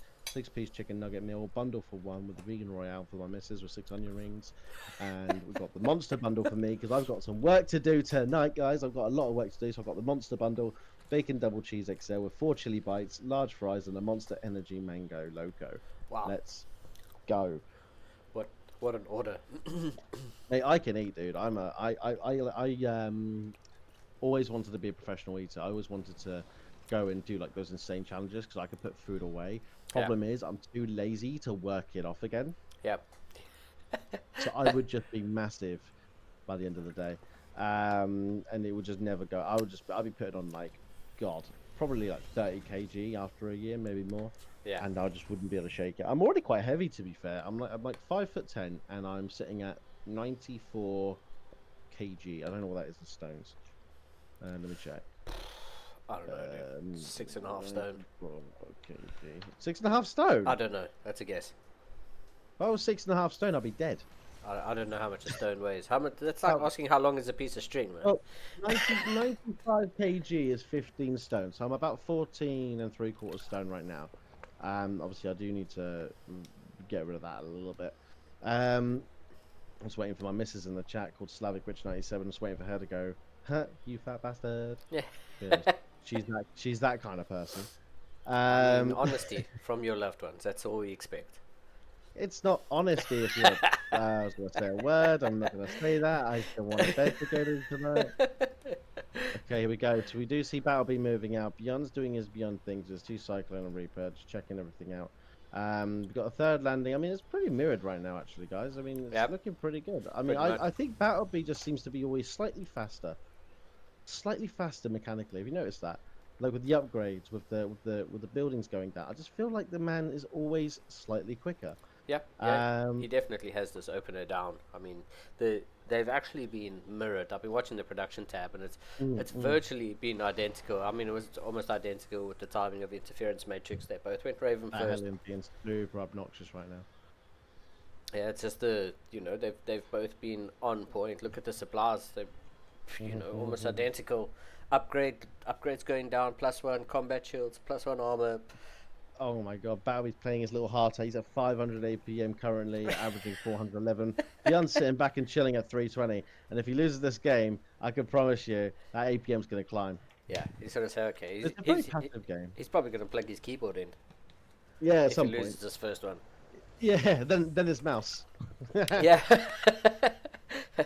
He's using a laptop. He's using the touchpad on a laptop. Yeah. Oh, he's going to target. Oh, I thought he was going to target fire those medevacs there. He picks up the 2 weakened Marines and puts them in the medevac that the Cyclone was targeting. Dude. That's actually crazy. I've never even seen Clem do that. What the fuck? Yeah.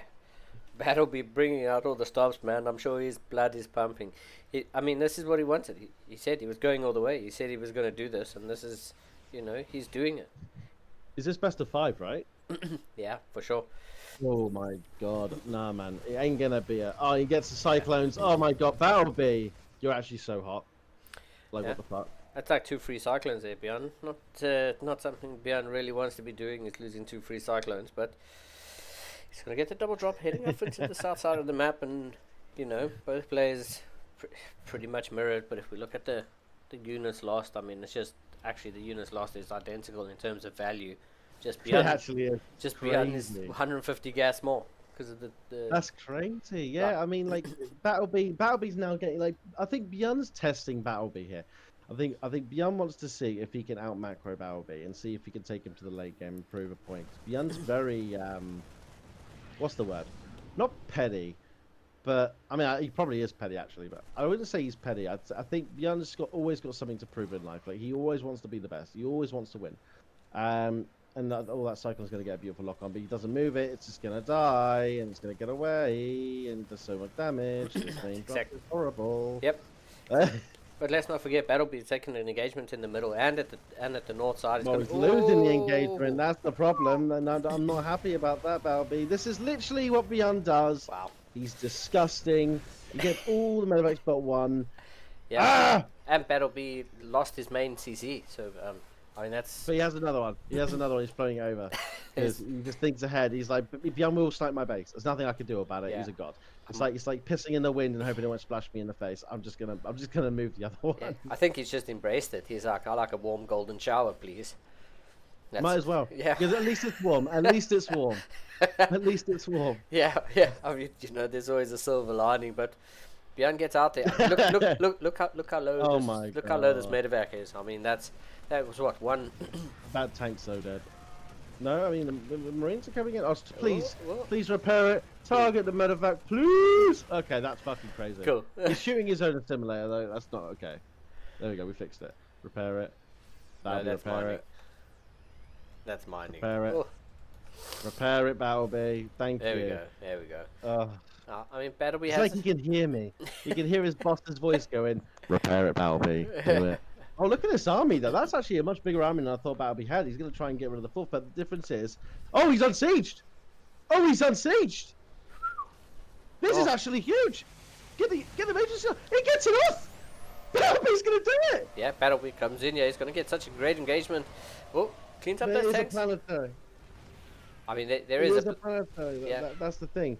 But if that wasn't a planetary, Beyond was fucking dead, dude. I mean, But he's still gonna get it. was Actually, gonna say- he's gonna get it. yeah, I was going to say, even though it's planetary, it's still going to go down. And this is Battleby just showcasing that engagement. I've taken a little victory over here, and so what I'm going to do is I'm going to back off. I'm going to regroup. I'm going to assess the situation, and then go again. Beyond got a little double drop heading into the south side. There's a triple drop defending it. I mean, what was that micro though? Oh, Beyond he hasn't picked up all the Marines. No, he's going into the main, but there's tanks, there's Marines. I mean, Battleby's absolutely killing it. This guy is a phenom. Yeah. Why is this guy not playing in the EWC? What the fuck? Oh, these medevacs are definitely going to be trapped in here, and all we need is one Viking. Oh, come on, Battleby. Come on, Battleby. Notice it. Why does Beyond get away with this shit? That's crazy.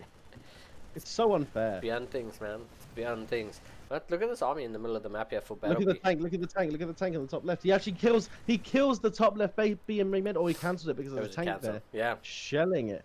Oh, that's crazy, dude. That's The +3 armor is coming to Battleby, not attack. I think he didn't have enough resources and doesn't realize he can click it.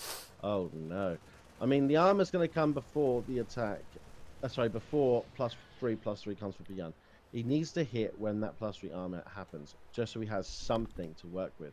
Otherwise, he's going to be at an upgrade disadvantage. We know how that looks in TVT. Also, sorry everyone for fangirling earlier. I got really excited. I probably screeched a little bit. I'm a man, but I'm a man who's willing to screech.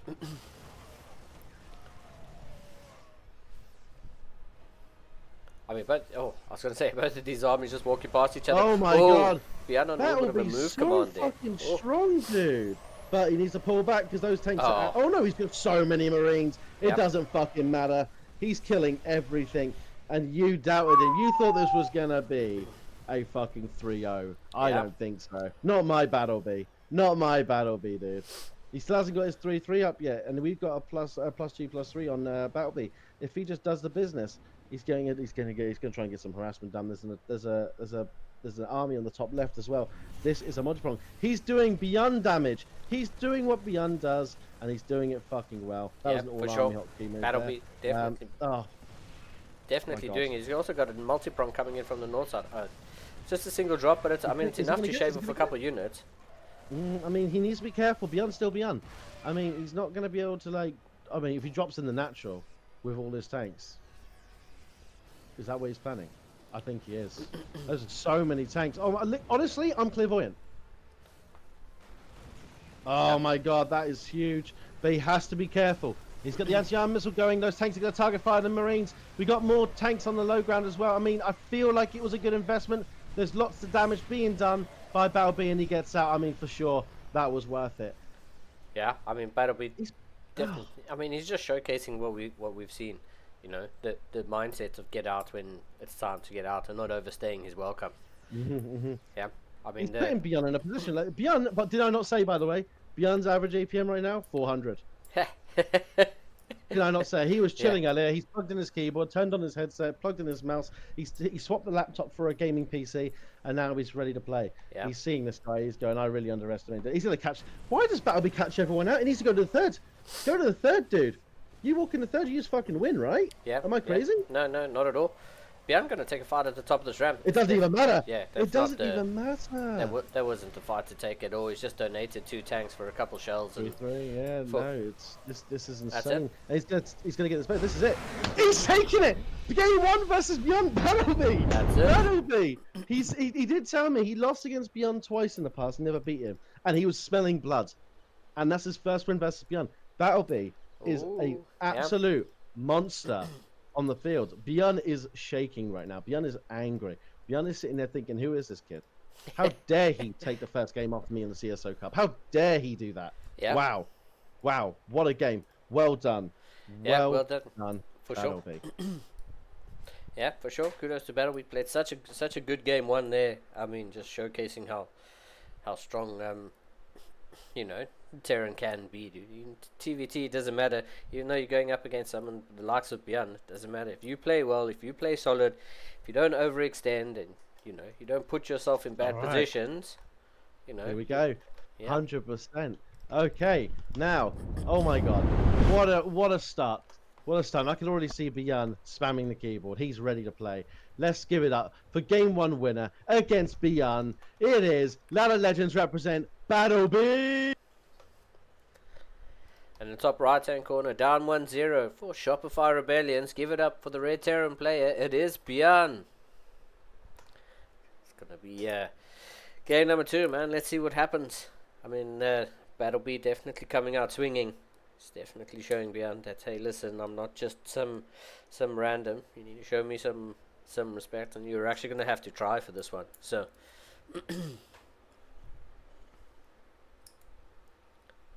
Yeah, we definitely looking forward to seeing how the rest of the series pans out. Battle B definitely bringing the fire, man, for sure. Absolutely, for sure. There we go. Nice and clean. Yeah, I mean, we're seeing it in the chat, by the way. We're seeing it in the chat.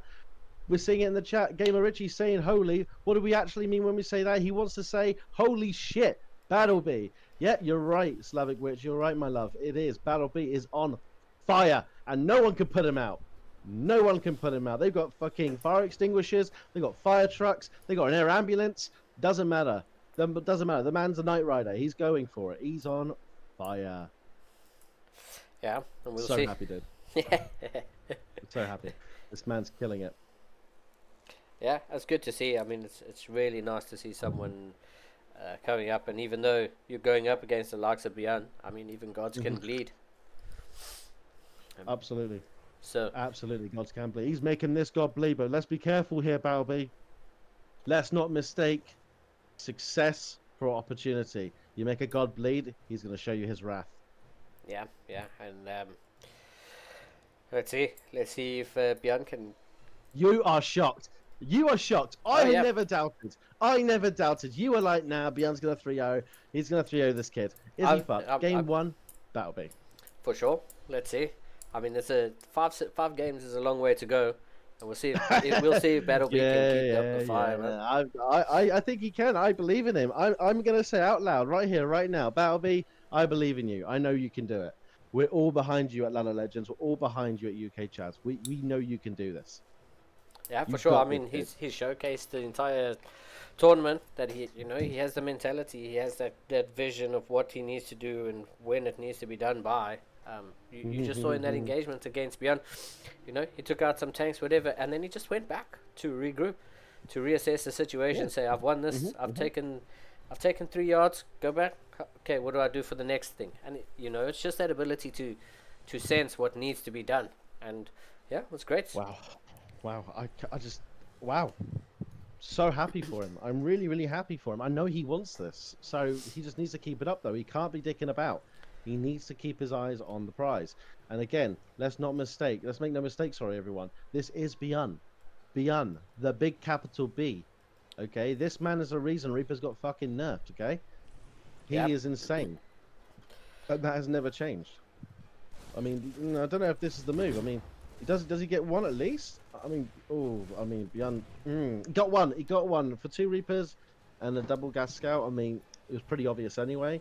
We'll see how that actually works out for him. I'm not sure if that was a good trade. But I mean, at least he's gone out there. He's showing that he's active. He's not just going to sit back and turtle up and say, Beyond, come attack into me. He's showing that I'm still confident. I can still go out there. I'm still prepared to do damage. And look at him now. He's preparing for a drop.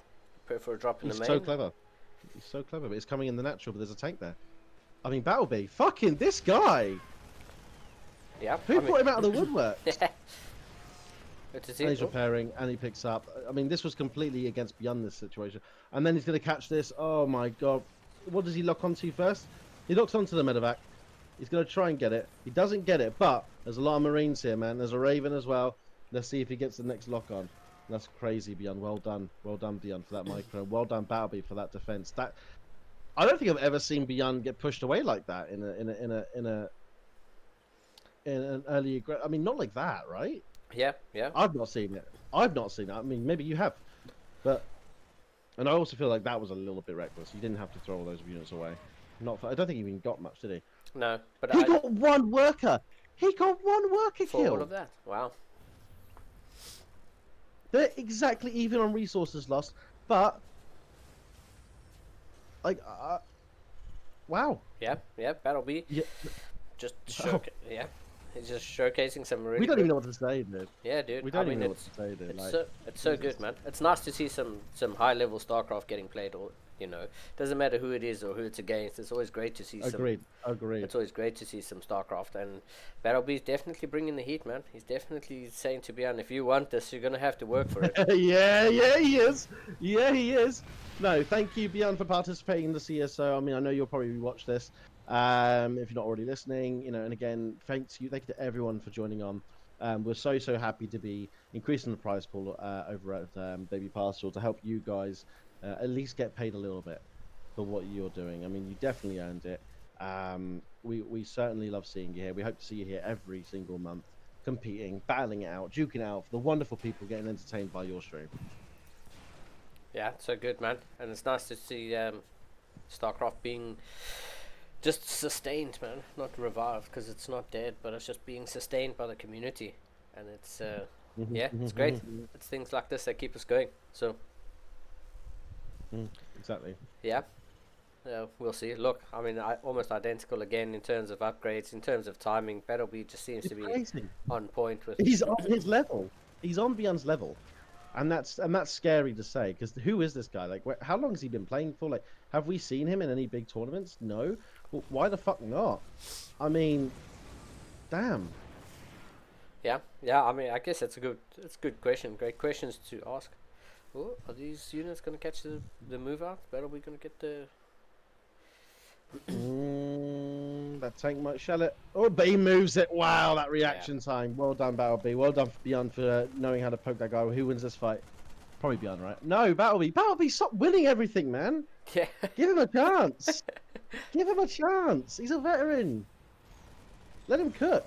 He gets a Marine. He gets 2 Marines. That's crazy. Beyond must be fuming, man. He must be fucking fuming. Yeah, I want to learn this build, dude. I want to know what this build is. It's fucking scary, dude. Yeah, I mean, if you're looking for Terran coaching, Battleby seems to be the guy to go to. Looking for Terran coaching? I own a coaching server, dude. Yeah. Do you know what I mean? Like, it just seems like this. To be fair, like I would always pay my coaching. Personally, I wouldn't ask for any like discounts or any freebies.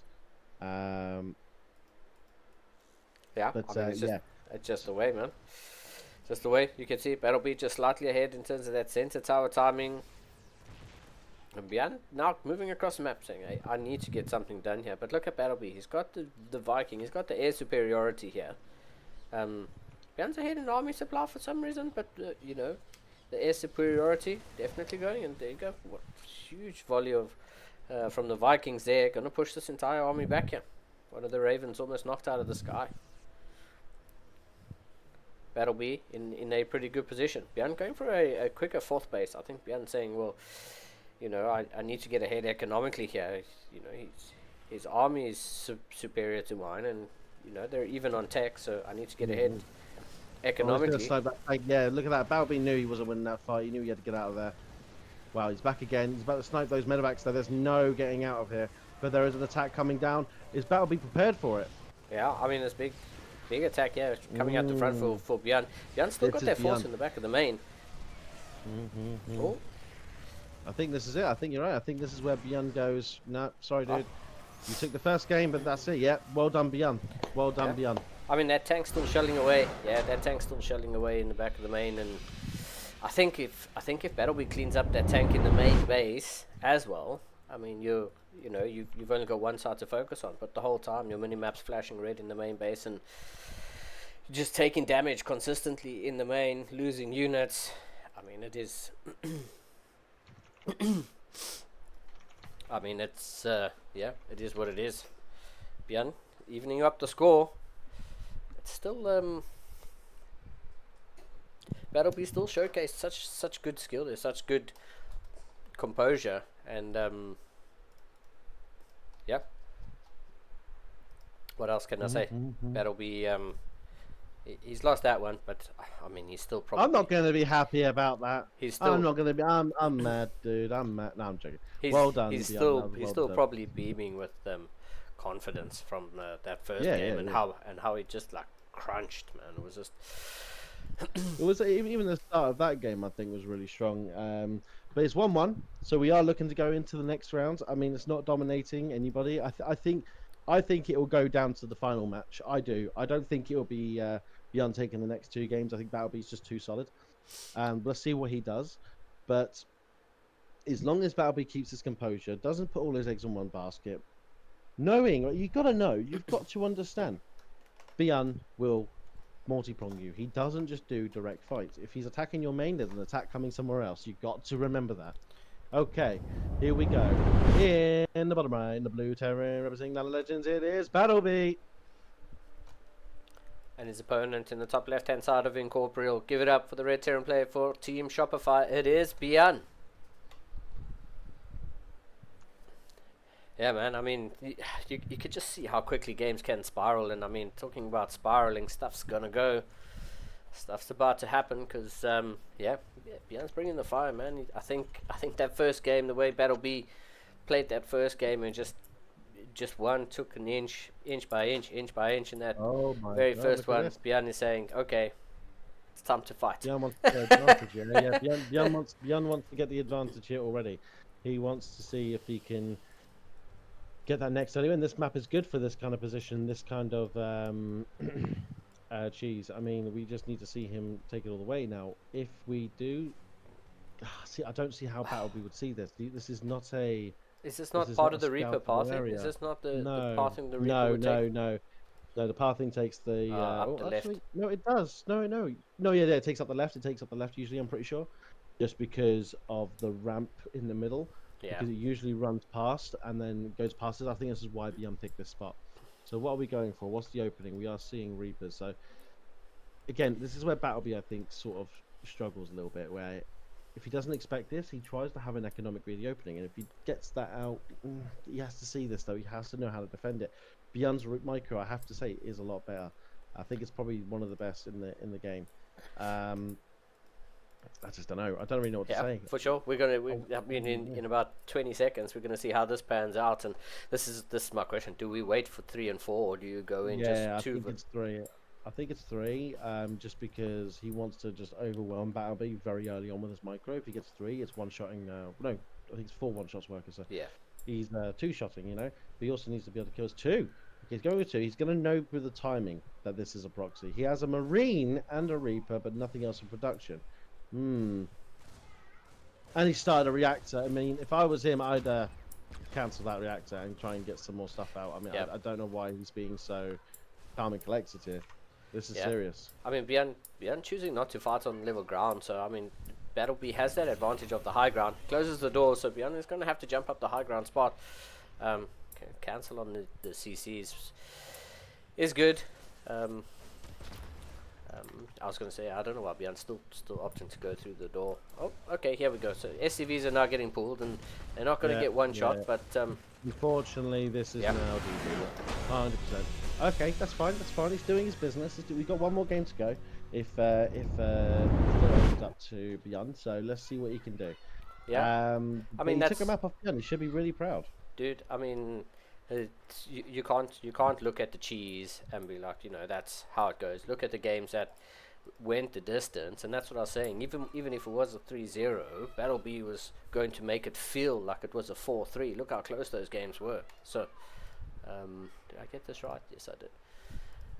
But that's just the cheese, and I mean they're in the game for a reason. So. Look, he's making Beyond sweat. He's making them have to work hard for this. I mean, I'm really proud of him. There's absolutely no reason why Battleby should be stressed or upset in any way, shape, or form. I'm Yep. very proud of him. We're all proud of him on our end, and he is doing the business. Now, I would be worried. I would be worried for everybody if Battleby practices a little bit more. The next cup, what happens then? You know, Yep. he's got his goals. We've set some very very passionate goals for our guys, and we want them all to succeed. So this is the first game, the first time, sorry, he's representing us. So as I'm about to say, in the bottom left, guys, as we've been talking about him over and over again, because he's been playing absolutely phenomenal. Let's give it up for Battle B, now the Legends. And in the top right, going on to match point with a little cheeky 2 proxy Reaper cheese. It's a red Terran player for Shopify Rebellions. Give it up for the one and only Beyond. Yeah, I mean, cheese is cheese, man, and that's just how it goes sometimes. If you're not ready for it, it generally hits, and when it hits kind of hard. We saw the cheese. Well, Beyond's micro, yeah, definitely. Yeah, and we saw the cheese against Nicorette. Earlier, with the cheese got found out, and we saw how difficult it was for Nicorette to seal that victory out when it gets scouted. So, I mean, the double proxy Reaper cheese is quite rough. And it hits quite hard. So, you know, that'll be, I'm sure he's just saying, man, cheese is what it is. He's going to clear his mind and go into this game number 4, like, you know, just with that solid mindset that's showing that class that has been showing us all tournament. And I'm looking forward to seeing Battleby making Beyond sweat in game number 4, man. Ultra love. That's how it goes, and we'll show some ultra love to the players in the chat. Let us know what you guys think, how this game's going to turn out, and what you guys think how this series is going to end up, because this is the final of CSO Cup 81. And, I mean... They're playing their little hearts out, guys. They're still... Oh, hang on a minute. Hang on a minute. This is not double gas opener from either one of them. It's a mirror match. Yeah. It's a Reaper fast. I've just realised. What the hell am I just realising this for? And Battleby is again just slightly faster. Yeah. Just that fraction. That fraction. I mean, and he showcased how important it is to get these little inches in every single game that he's played in this tournament. And let's hope he can continue this, because, you know, he's 100%. He's shown that he can make even Beyond bleed. And that wasn't just like a little cheese or anything. That was like a full-on macro game. It was it was amazing to watch. It's amazing to see, you know, people who you've never heard of or you've never seen, or, you know, there's just these random people on the ladder that are absolutely insanely good, and it's amazing. Absolutely amazing. And yeah, let's see. I mean, I'm really looking forward to seeing how this one pans out, because there's no cheese just yet, and looks like we're just gonna set up for standard. No one's doing anything too crazy. They're both expanding. They're both gone for 1-1-1. This is the beauty of StarCraft, is even as a standard game. I mean, it might look boring, but it's definitely not. I don't know if Beyond wants to do this, honestly. I don't know if this is a good idea. Yeah. I mean, I keep saying this, and I've been right every time. Do not let Battleby Cook. get situated. Yeah. When you do that, he's a menace. He's a pure menace. He's completely terrifying. Both of them sitting at 400 APM right now. Both of them going at it. I mean, it's basically switched away from the mirror matchup and now gone into their own styles, because they just I don't know what's going on. I mean, they're playing so passive. Like, Beyond wants to play this really safe, and I completely get it. This is the one where he wins the finals. He doesn't want to lose to Battleby. Yeah. He loses the Battleby, he loses his win streak. He loses his prize pool to be in the first place.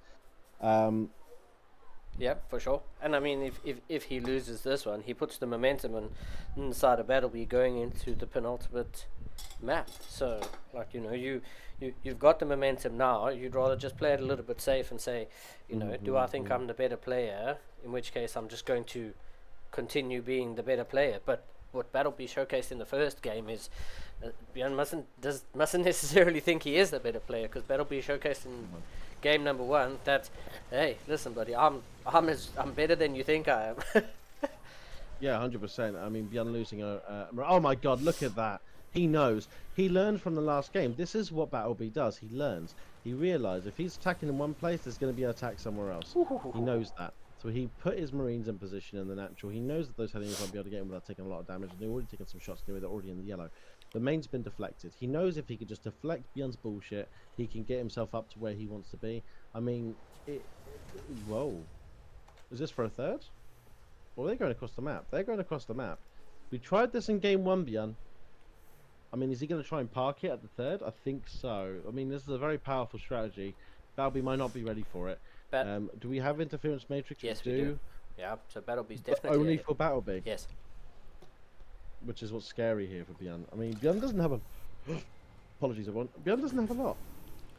Not for an attack like this, but I mean, here we go. He goes into the main. There are 2 buildings in construction. Nothing more annoying. That tank barely in range. That's really fucking annoying, actually. He needs to cancel that building to make that money back. He's got his own tank there defending. He's basically shut this down. Bjorn wants to do more with this. He's going to have to pick up that tank, move it closer, but he doesn't. He sieges up there. There's a Reaper there doing the business. He's going to try and catch that off. He's just going to try and shell a little bit and do his business. But he does have interference matrix. Is he going to use it? Yes, he is. Well done. Yeah, interference matrix is now also on the side of Bjorn, so Bjorn will be able to use that. But he's only got 1 left in the tank. Okay, second Raven shows up. So yeah, I think this is a lot for Bjorn. So we got to see what gets done. Bring the workers, mate. I think you need to. Bjorn's going to do a fucking lot of damage here. If you don't stop this, it's GG. So, does he have an interference matrix? I think he does. I think Bjorn's waiting for him to move forward with that Raven so he can use it on him. And Balby knows that. Here we go. Everything's going forward. He uses it. He goes down. There's no stim. Oh, okay. Let's see what happens. Yeah, interference matrix on both sides, I think. I mean, I don't think he should have pulled the workers back. Yeah, that wasn't the plan.